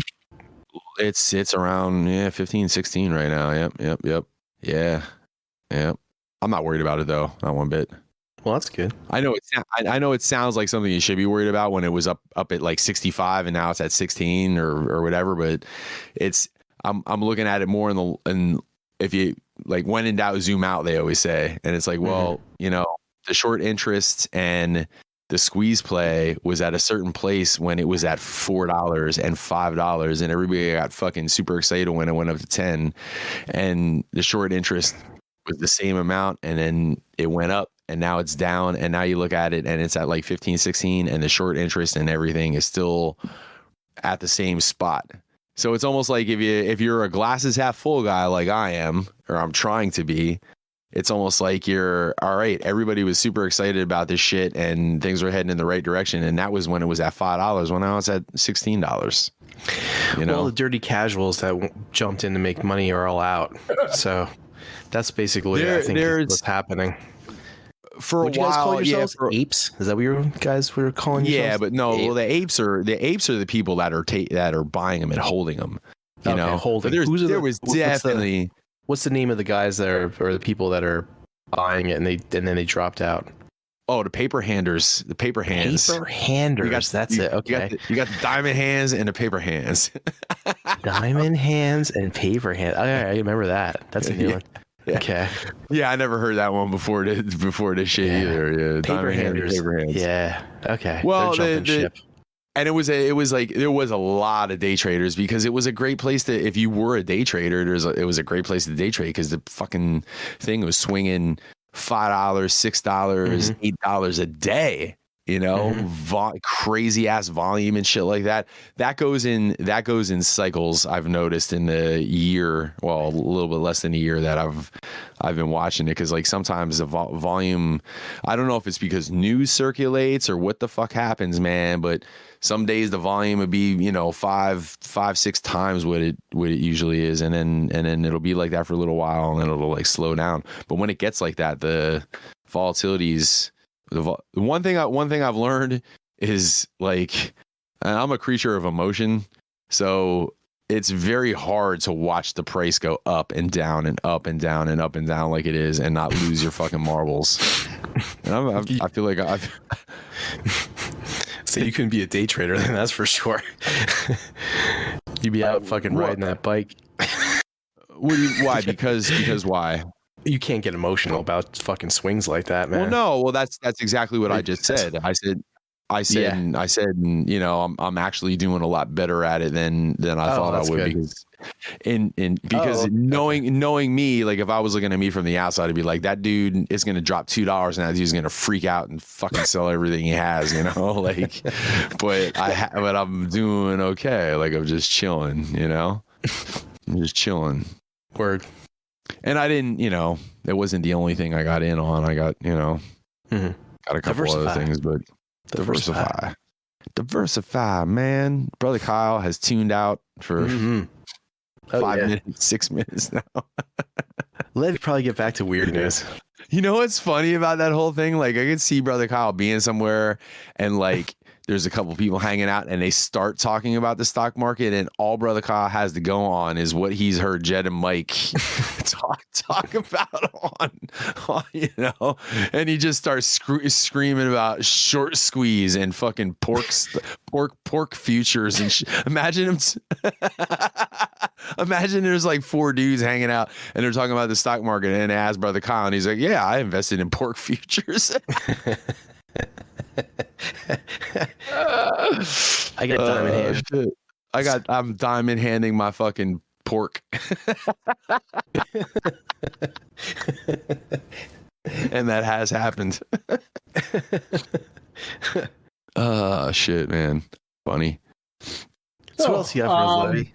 Well, you may have heard about this. Of course, maybe you didn't, but apparently, this comes from IndianExpress.com. Tifa Lockhart of Final Fantasy VII fame made an appearance in the Italian Senate. Okay, I did not hear this. You didn't hear about this? All right. The last Final Fantasy VII news I heard was that they're making an alarm cluster sword sticking out the top of it for like $100. I was like, nope. But you could buy the NFT for $20. Just tells time to write twice a day. So there was an Italian Senate meeting that was being done over Zoom. Okay. And apparently somebody invaded the call and streamed a 30-second clip of 3D porn featuring Blackout. That's funny. That is funny. Yeah. See, now that's the kind of harmless shit I like. Like the kind of that's the kind of crime I like to hear about. You know what I mean? That's good. Yeah. How do they know it was Tifa? Did she have her gloves on, or? Oh no! I mean, it's clearly Tifa. Valid question. That is a valid question. It's clearly Tifa. Well, it's porn, so yeah. I mean, maybe she left the boots on. The Italian Senate probably didn't know who it was, but yeah, no. When you look at the clip, then you definitely know it's Tifa from the remake. Nah, there was one. I don't know what age some of these politicians are, but like, you know, we're getting to the age where, like, you know, there are some politicians that are our age. So I'm sure somebody in there probably recognized and asked for the link, but I can see everybody else being confused. So the intruder has been. The conference was live streamed to Facebook and broadcast on Italy's Senato TV, which is equivalent to C-SPAN, a non-profit cable television network. The intruder has been identified as a user named Alex Spence, who continued his activities in the general confusion and played another video featuring Xiang Ling from Genshin Impact. I don't know who See, that is. That's the oddest Square Enix marketing plan I've ever seen.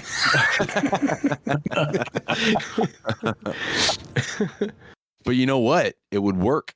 Calling it's raising awareness. Raising Just put it like some top of the box like Final Fantasy 2 Remake Part 2 coming out 2022. You're saying that Square Enix did this as a marketing stunt? It is. It's a marketing stunt. Yeah. You know what? It wouldn't be the craziest conspiracy I've ever heard about. So that's it for my weird news. Cool. I'm quite impressed, Levy. There were no child deaths or penis fucking stories at all this week. Well, I actually had a story about I spoke too soon, Mike. About an unvaccinated singer who died after catching COVID-19 on purpose. But I decided not to read that one. Wait, what?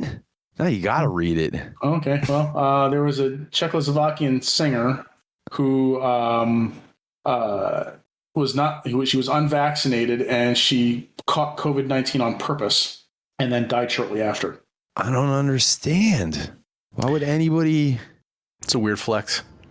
It is a weird flex. What is the matter with people, man? This is according to her son, I believe, and says her philosophy was that she was more okay with the idea of catching COVID than getting vaccinated. That doesn't make any sense. Well, she doesn't have to get vaccinated now. I mean, I know that there's people out there that are like that, but it doesn't make any sense, man. Yeah. So she had posted on her social media 2 days before her death and said, "I survived. It was intense. So now there will be the theater, sauna, a concert, and an urgent trip to the sea." That's right. She thought that she was going to just catch it and become immune so she can go out and do stuff again.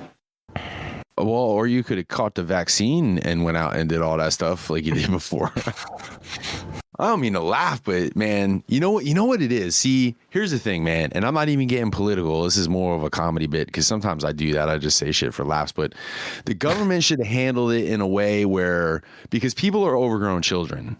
And I think we can all agree on that. Like when you tell them that you don't want them to do something or that they have to do something, they want to do the exact opposite of whatever you tell them. So they should have made the vaccine illegal, like marijuana. Yeah. And people would have been fucking like meeting shady dudes. You are absolutely 100% correct. At the gas station to get their fucking COVID vaccine. You know what I mean? Like it sounds ridiculous, but it's like sometimes I feel like drugs are fun because you're not supposed to be doing them, man. You know? And then you make it legal. Give me my vaccine. Yeah, dude. It's you know. Yeah. It sounds funny, but it ain't far off from the truth with some people, I'm sure. Mm-hmm. I don't know. I think it's a weird way to fucking weed out all the fucking dumb people in the world. It's just fucking. It was actually one of Tony's friends put this post up, and it was the Let's Go Brandon thing. Sure. So this dude, it was a hat, and it said "Let's go Darwin." Oh man. Yeah. Like. Oh man. Yeah. So toy news? So what you're saying is we could use a flood. I think we already have that flood. Yeah. We just didn't have to get two of each animal. So don't forget the creationists always believed that there was two velociraptors, two fucking tyrannosauruses, fucking on the ark. You know what? I used to ask that question at a very early age. Even when I went to Catholic school for 12 years, Jed. I don't know if you knew that or not, but I did know that. Yeah. And dinosaurs, I was into dinosaurs. I'm still into dinosaurs. And I always wondered, the story that it sounds fishy. Well, not even just dinosaurs. There's no kangaroos in there either. No kangaroos or dinosaurs at all. None of that shit, man. Two dragons. You got two dragons on this motherfucker. 2 dragons. You know, and then if you're really like, you know, and then you're grabbing bugs, it's like, how are you compartmentalizing all this shit? Like, you know, some rather large. All the animals won't eat all the other animals. Well, they'll be in little cages. They'll be like they'll all have their little spot. Who's got to go around and like, imagine like feeding time, man. That's, you know, now you're talking about all them animals, and then you have to feed all these fucking animals. And it's like, well, you feed them anyways, but that's a big staff. That's why Moses had like what, fucking 20 kids and 3 wives or whatever. I know, but still, that's a lot of feeding, and it's a lot of cleaning up shit, you know? It is. There was I think it was like around the 1st or 2nd season of Robot Chicken.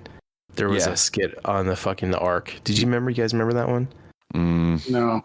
They fucking woke up, and I think it was, I can't remember if it was unicorns or dragons, but they were like, oh, the alarm went off late, and they're rushing around trying to pack their bags and shit like that, and the fucking Ark's leaving. They're like, oh, we missed it. And then there was like a fairy on the fucking thing. They're like, oh, give me, where like Moses trying to fucking kill the fairy. He's like, hey, like they were saying basically he didn't like mythical creatures. Yeah. And the fucking mermaids were like, haha, fuck off. They made it. Yeah. The Loch Ness monster made it. Yeah, it was pretty funny. Anyway, toy news. Yeah. Now that we've gone through Blackout and Shout Financial, and we've gone through Blackout and Shout Theology, would we like to cover any other subjects tonight? Blackout Shout Physics. Physics. So, flat earthers, we're going to take you on a tour of this dinner plate. See, that's the best part about Blackout Shout Financial. It just pops up wherever. It is. There's no. It's like the stock market itself. You never know when it's gonna crash. Toy news has been taken over this podcast almost completely by Fans Toys. So we got, first up, we'll take a look at the aerial box. We got some Fans Toys. Where are we at on air? Hang on. There we go. That first link is Fans Toys. Who is that? Slingshot. And they went with the name Jester. By the way, I love the Top Gun names. I probably mentioned that before. And Fireflight, who they are calling Viper. And that is that link right there. So they obviously look cool. Is anybody else in on these besides me? Yeah. I know you're not, Jed. You are in, Levy. Are you in on them? No. I am not. I honestly, you're gonna get that crazy ass looking that what was it? The Dreamstar. You're getting that Dreamstar one though, right? Yeah. Yep. That's I don't know why. Maybe because I'm confusing. Years ago with Zeta, but I have that these Fans Toys, these just came out already, or they were shown. Were they shown already at one point? They were the whole team, but they had these guys. They had them blurred. Like just those guys blurred. Oh, okay. Gotcha. Yeah, you did see a team shot. But the I don't know. I mean, you can take a look at the figures, and it's like, all right, they look cool. We know how to. There. We know they're gonna be built well. They look good in both modes and all that shit. But like the elephant in the room is this combined mode that I wonder what the problem is besides it, each figure weighing 2 pounds of die cast that they're going to have to figure out how to hold up. That's if there is a problem, it would be the one that I would think of. Yeah, but how could there not be a problem? Why else would it be taking so long? Maybe they just wanted to do the other shit first. Yeah. They're putting out a lot of stuff, man. Fans Toys. And I heard somewhere, I think Third Party Unlimited might have put up, it was scheduled, that Skull Cruncher was scheduled to come out in March or end of this month maybe, or early March or something like that, but it was definitely the near future. That doesn't sound right because it's Chinese New Year. You would think that they would be backed up a little bit. When is Chinese New Year? Is that going on? Now. Is that Right now? That's going on right now? Yeah. I'll have to see. You know what that means, Jed? Skull Cruncher. That means I'm finally going to get my MP Alligator Con. I'll finally have something to display in alt mode. You still got to get that one Optimus Prime arm that you have to put on a building somewhere. Yeah, I do. Yeah. I might just get I don't know. I'm going to have to keep my eyes open for like a broken MP10 or some shit or whatever and just get it for the arm. So they'll be selling it to be broken. And it's like for parts. And it's like, yes, for parts. Then I'll have to go out and buy like a skyscraper, like the tip of a skyscraper. What a dumb fucking display. That would either be the dumbest display of all time, or it would be awesome. I can't figure out which, but I'm leaning towards the dumbest display of all time. You'd need the alligator con, the arm, and the head, right? And the head, yeah, but the arm would have to be on the skyscraper. Like it couldn't just be laying there. Yeah, it'd have to be you would need one whole shelf, one whole detolf shelf just for that. What? I got it. You have the building up above on the one detolf shelf with the arm, right? But then you have the Constructicons underneath that building trying to dig it down, and then have the alligator con like in a little sewer there right next to it. That's a lot. That's a lot of work to pay tribute to one of the dumber episodes of the second season. Well, you're either balls deep or you're not. Are you even a fan? It's like, you know what? I should every time I go into a new a collection room that I haven't seen before, I would get really snarky and go, and where is your City of Steel display? Or was it what was the name of the episode? Was that what it was, right? City of Steel? Sounds right. Yeah. So the aerial bots. Nobody cares. It's gonna move on. I have the Zeta, so I'm. Did you ever combine them, Levy, or you still got them in bot mode? No, actually, I have not combined them yet. I have them somewhere over here, but I have to dig out the Silverbolt box to get all the combiner parts. Levy, you know what it sounds like to me? It sounds like the Rubik's Cube is taking too much time away from playing with your goddamn Transformers, man. No, the Silverbolt box is buried in the thing back here somewhere. I got to dig it out. It's probably with your other G1 season 1 characters. Probably. I'd like to find them someday too. Wonder how many spiders are in those, huh? Oh man. Looks like they're gonna stay packed away forever now. Thanks, Jed. I walked into my room one time, Levy, and over in the corner, between the two cases, there was the godfather of all thousand leggers. And as soon as I saw him, we made eye contact, I think, and he took off like a bat out of hell and just went running behind the case, and I never saw him again, and I don't know where he is or if he's still alive, and I try not to think about him, but Jed just brought up spiders in the collection room. So he's using one of your Transformers as a mech suit. Imagine being a bug in that room, man. It would be pretty fucking epic though, wouldn't it? From the point of view of the bug. It really would. Yeah. Be like fucking Gundam or Robotech. Oh shit. What's next? We have Fans Toys Variator. Variator? What the fuck kind of name is that? Variator. It's gears. Yeah. Should just been fan. What's up? I said it should just been Fans Toys Asshole. That's what they should have called it. Yeah. You'll look at a little prick. Yeah, he looks good though, and you know what? He looks pretty articulated from the looks of him. Double jointed elbows, ab crunch, and all that shit. But then they did who's the repaint? Swerve. Wait, I got the Swerve right here. And you look at Swerve, and it's a totally different mold, and it's I don't know. It looks good, but it doesn't look as good as the Gears does. Did they put out tapes yet?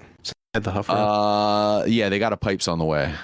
I got a cool picture in here that somebody did a digibash of the 4 of them standing together. Them two, or the 2 mini bots, and who else? And it was Cliffjumper and Pipes. It was Cliffjumper and Pipes. What was there? It is right here. Did Windcharger have a? Did they reuse his mold? Windcharger? No, they never did a Windcharger. Wasn't he like a white car? Who's the white Windcharger? Yeah, that was Tailgate. Oh, I thought you meant Fans Toys. I'm like, Fans Toys never did them. But yeah, he was Windcharger. Windcharger's, yeah, Tailgate. Yeah, Tailgate. But you know what? Fans Toys, a lot of times, man, when they do the palette swap characters, like it's not always a straight remold or a straight repaint. Like a lot of, like those guys, like Swerve and Gears are pretty different. Brawn and Outback are really different from each other. Pipes and Huffer look different. That Cliffjumper looks so good, man. All right, I got one last piece of news, and I know nobody is getting this shit, but it's fun to look at. So remember that Lewin, that like 2-foot Optimus Prime? Yeah. Did you see the pictures of the trailer? Yeah. It's crazy, dude. That they got the picture with that Sunstreaker, and it's like, look at how fucking big that is, man. Yeah. Who has space for something like Legends in it? Yeah. It does look like a legend. What's up, Levy? Who has space for something like this? I mean, when you don't have a wife or kids, it's easy to have a lot of space. I don't know, man.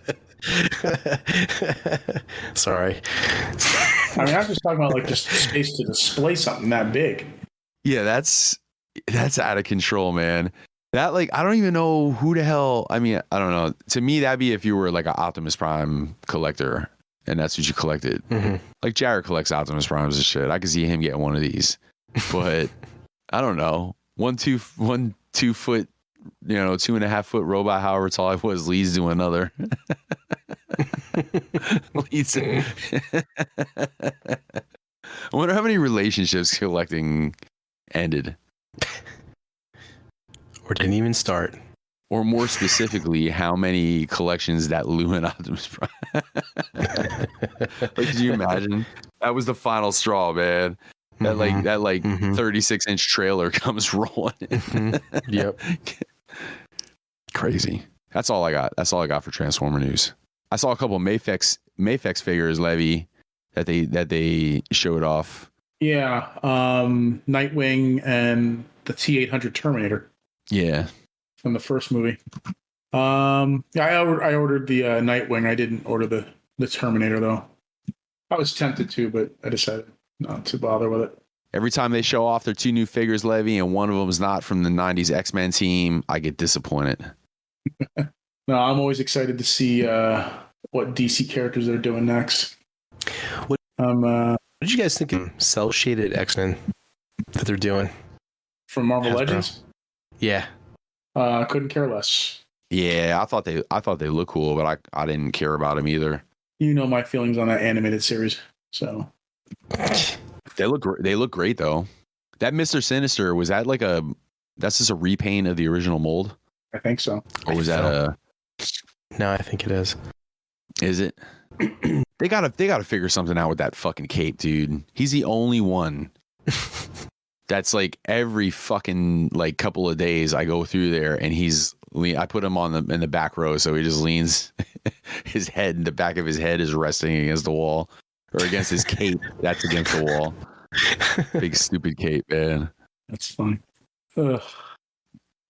Oh no, is that it? Well, yeah, a couple of things. There's a couple of things. Was it McFarlane? They were announced there. Well, they didn't announce, but you said, where did you see that, Levy? For the Legends of Vox Machina, their characters McFarlane was pushing on Amazon. I saw them several places. I think I posted the link from Foosh. I think from Foosh. I forgot about it. Yeah. I forgot all about those. Storm Collectibles put up a pre-order for Ken the Eagle. Mm-hmm. That Gotcha Man. Yeah, that went up. Man, it's crazy. They don't fart around, do they? Mm-mm. And like something comes out and yeah. Something comes out and there's action figures like immediately. Well, like Levy said, I think it's an Amazon thing. So I think because when the series came out, Amazon popped it out right away to pre-order it since it's on their streaming service. I don't ever fall for that shit. I think a lot of times when they do it like that, man, it's like you get all the like impulse people buy the shit, you know, they've seen the series and it's like maybe it's an awesome series and it's like, oh shit, these characters, and then after they get him, it's like, man, I just saw this shit 5 minutes ago and I don't really give a shit. You know what I mean? Yeah. They Super 7 also announced they had a Critical Role license. Oh, really? Cool. Mm-hmm. And I'm trying to. I think that's it. That's all. Everything that I saw lately. Okay. Did you get any Q&A, Levy, after your host? Let's see here. Too late. Well, let's see here. We got one comment from Josh Lawrence, and he says, "If you could be a fly on the wall during a band recording their album, what band and what album?" Oh man, that's a great question. Motley Crue, girls. Just because I know they were because I know that Dr. Feelgood, they were clean, you know. Mm-hmm. So you want to hang out with them when they were still really fucked up, and they were so fucked up that it's like I'm impressed by their ability to play like the way they lived. You know what I mean? Like I have a hard enough time playing like when I got my shit together. So it's like to imagine 4 dudes that were that fucked up all the time making an album, it just fucking blows my mind. And not just them, but they seem to be the wildest of a bunch, you know? Like the Beatles when they were on all their fucking drug, like dude, Yellow Submarine. Who the fuck rates that song unless they're on a lot of drugs? Right. So you kind of want to I want to watch that. Like, how the fuck does that song even get written? How does that album get written? I bet you it's like just happens and it's like automatically perfect and then they're done. There's like nothing It probably does, but like sometimes I put myself in the point of view of whoever, like, and I think if I walked into practice and I'm like, dudes, I wrote a song, you know, and I give them the walrus and start, you know, like giving them the lyrics and shit like that, they would throw me the fuck out of the band. That's pick. It's a hard question to really answer definitively, though, because there's so many. But go on. I would pick Pink Floyd, Dark Side of the Moon. For what reason? Because similar reasons to the ones similar reasons, and plus they had all those weird like instruments they were using, and plus all the like the weird sounds they're creating from like fucking all the equipment they had. Mm-hmm. You know, and the one dude was like half fucking mental already at that point. Right. I forget what was that guitarist's name. Man, I forgot. Barrett, right? Yeah, Sid Barrett. Yeah. Yep. Yeah. And crazy, or almost all crazy at that point. And they're inventing all these weird sounds and fucking putting it all together. Yeah, that's what I would be. Certain Pink Floyd songs make me want to puke only because I hear them on the radio a million fucking times. Yeah. I said that in order to say this. Pink Floyd is still pretty fucking amazing. And the best way to listen to them is headphones. Mm-hmm. Because all that weird shit comes through like so much better. Yeah. You know? A lot of resonance of little things that you never fucking pick up. Yeah, and they pan shit all crazy and got shit like flying around your head, man. Yeah, that's just sitting there and fucking making that shit up, man. Mm-hmm. Yeah. That'd be a cool experience. How about you, Levy? I got nothing. I don't need to know how the sausage gets made. Okay. I don't. Wait, say this. You don't need to what? I don't need to know how the sausage gets made. But when you like to watch a certain person make the sausage?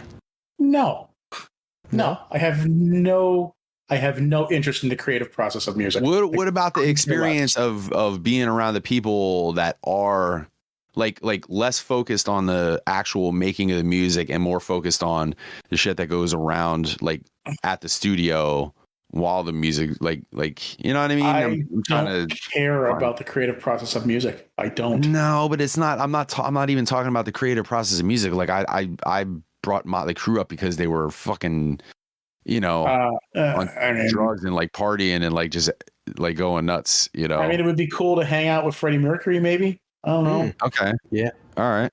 But I mean, yeah, I like. There's music that I like. It's music that I like to listen to when I'm in the car.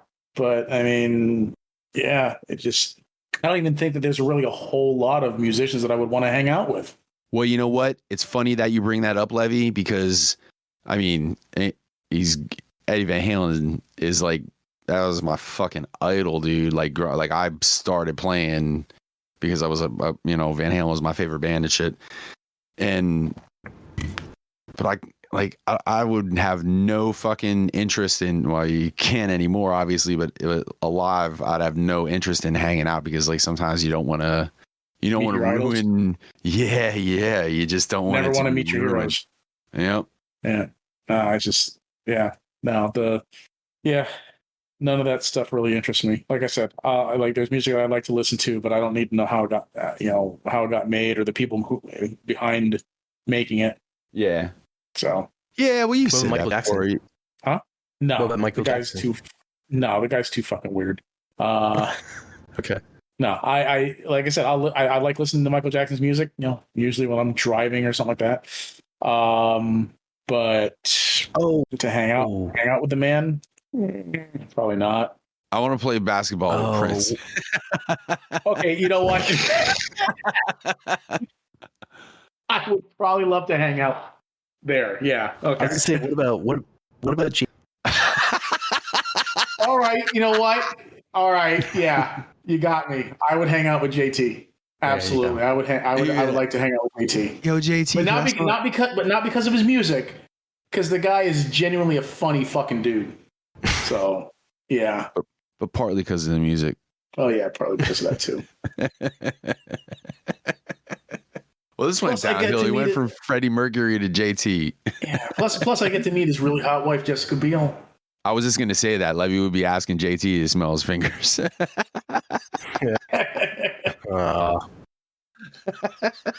And you're like, yeah, here you go, man.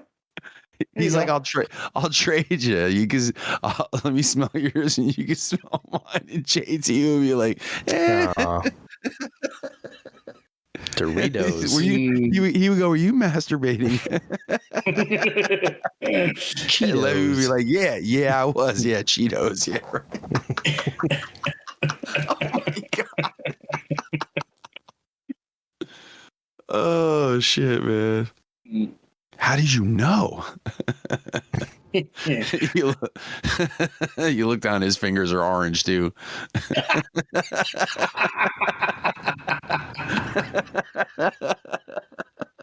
Oh man. All right. So our next. Can I leave? My love. It's getting late, man. Yeah, it's time. Is there anybody else? Yeah, I have one more question here. This comes from our good friend Tyler Gillette. He says, there's tons of movies about kids getting bullied and overcoming that in a traditional coming-of-age story. But are there any movies that come to mind that focus on the bully and tell his side of the story? Like how he comes from a shit home, has deep-seated low self-esteem, and so on, only to come out of school and regret being an asshole and just doing good shit for people that make up for it for the rest of his life. I'd watch that movie. Is that the first season of Cobra Kai? Well, yeah, I was going to say that's it's kind of Cobra Kai, and then there's also My Name is Earl. If you remember that show with Jason Lee. I thought he won a lottery. Yeah, but he was a real asshole to people, I think, and wasn't that the premise? Like he was a real dickhead, and then I think he won the lottery, and then he swore to make amends with people that he wronged in the past or some shit. Oh, I missed that part. Okay. Yeah, I think you're right. You had a list, right? Yeah. Okay. Yeah, you're right. Wasn't anger management Could you sneak anger management into He was a dickhead, and he had to go back and fucking, I saw anger management one time, like 20 years ago or whatever. He had to go through. So I don't remember. Like kind of like the AA steps for angry people. What about 21 Jump Street? Because what's his name was a fucking bully in high school, right? And then he turned around and when they went back to high school, he fucking was like with hanging out with the nerds and stuff. Yeah. Okay. No? Yeah. Then Channing Tatum's character, right? Yeah. Okay. No, I don't remember. I don't remember too much about that movie other than it was really fucking funny in it. But right. Oh, dude. Oh man, Ogre. Oh, Revenge. Yeah, Revenge of the Nerds 2, Nerds in Paradise. These aren't the fucking answers he was expecting. These are not good answers at all. These are not good answers. Terrible counselors. Yeah, could you imagine? Yeah, just watch fucking Nerds 2, man. I think Cobra Kai. I think Cobra Kai is a good answer because Cobra Kai is a decent answer. It shows Johnny's upbringing and kind of why he was the way he was. He had that shitty home life with his stepdad, and then he got pulled into the Cobra Kai and really bought into the teachings of John Kreese and whatnot. And then afterwards, he decided he wanted to help this kid and he's trying to teach him good lessons. He's just his execution is just bad. I'm trying to think, there wasn't any other ones. There wasn't like a movie with The Rock where he was like a football coach. Was he bully at one time? Maybe not. Maybe thinking of something else. I'm blending some movies together. Oh, The Rock's been in more than one movie. Where he's like a football coach for kids. Yeah, I'm sure. That sounds familiar. He might have been actually in 2 movies like that. Really? Yeah, probably. Yeah, I can't. I'll have to get back to you on that one, Tyler. Yeah. So, well, that's it for listener questions. And you know what that means? That means it's time to bounce out. Anybody got anything in closing? Something I wanted to mention or ask, and I can't remember what it is now. Oh, Levy, I asked you a question at the beginning of the show. I don't know if you thought about it at all. Oh, no. Video games with alien archaeology, space stuff, mystery shit. Well, Subnautica I'm playing right now has that in it. Alien archaeology? Yeah, and a mystery, yes. Okay. Now, when you say alien archaeology, do you mean like the aliens were trying to dig up stuff, or are you saying that the alien technology itself is the subject of the archaeology? The alien technology, you're at a dig and you're like find some dodecahedron or some shit like that with fucking symbols on it, and you're like, oh man, this is fucking cool. What's this? And then you find out it's like alien, and then you're like, oh, you got to fucking figure out like there's a mystery behind it, and then there's like other, Oh, okay. So Subnautica definitely has that in the story, and Mass Effect actually has that because you're trying to find out, about the Protheans and more of an action RPG. But it's still that. But it's still you're trying to figure out the secrets of the Protheans and the Reapers and whatnot. So, I mean, the whole game is kicked off by them finding that Prothean artifact. Right. So, no, that's a good point. Yeah, you're right. Does No Man's Sky have that type of shit in it? Oh, absolutely. Yeah, it does. Okay. Yeah, because actually you're chasing clues across the universe. Here, let me give you an example, Levy. So remember that Star Trek Next Generation episode where Picard was like part of that whole crew when he was going around trying to find all the archaeological digs for that alien race? Yeah. Remember that? On the Vulcan weapon. Yeah. Yeah, and he was pretending he was part of that whole, ship crew. That a game like that. Is there a game like that where you basically do that type of shit? There was an old Star Trek Next Generation game called Star Trek Final Unity that It's something like that, I think, where you're trying to find the secret of some ancient race or whatever. It's an old computer game. So Unity. Yeah, Star Trek Next Generation Final Unity. It's one of those point and click adventures. Yeah, but there wasn't. Was it like an old Scum game? Like Monkey Island? It's kind of along those lines, but it's definitely not the same engine. Okay. But they got all the voice actors, or they got all the actors from the show and everything. But so there's nothing you think of where you fly around to different planets or whatever, or trying to fill a puzzle of past stuff. No. Okay. Well, I'll do some research then. But that's cool. I didn't even think about Mass Effect. That's a good suggestion. That's all I have in closing, Mike. All right. How about you, Levy? How about you, Mike? Oh yeah. I think Levy said he was already done. I had something I wanted to bring up, and now I can't remember what it was now. Oh well. Yeah, I can't remember what it is. I don't want to hold things up. So. All right. Enough's enough. We're out.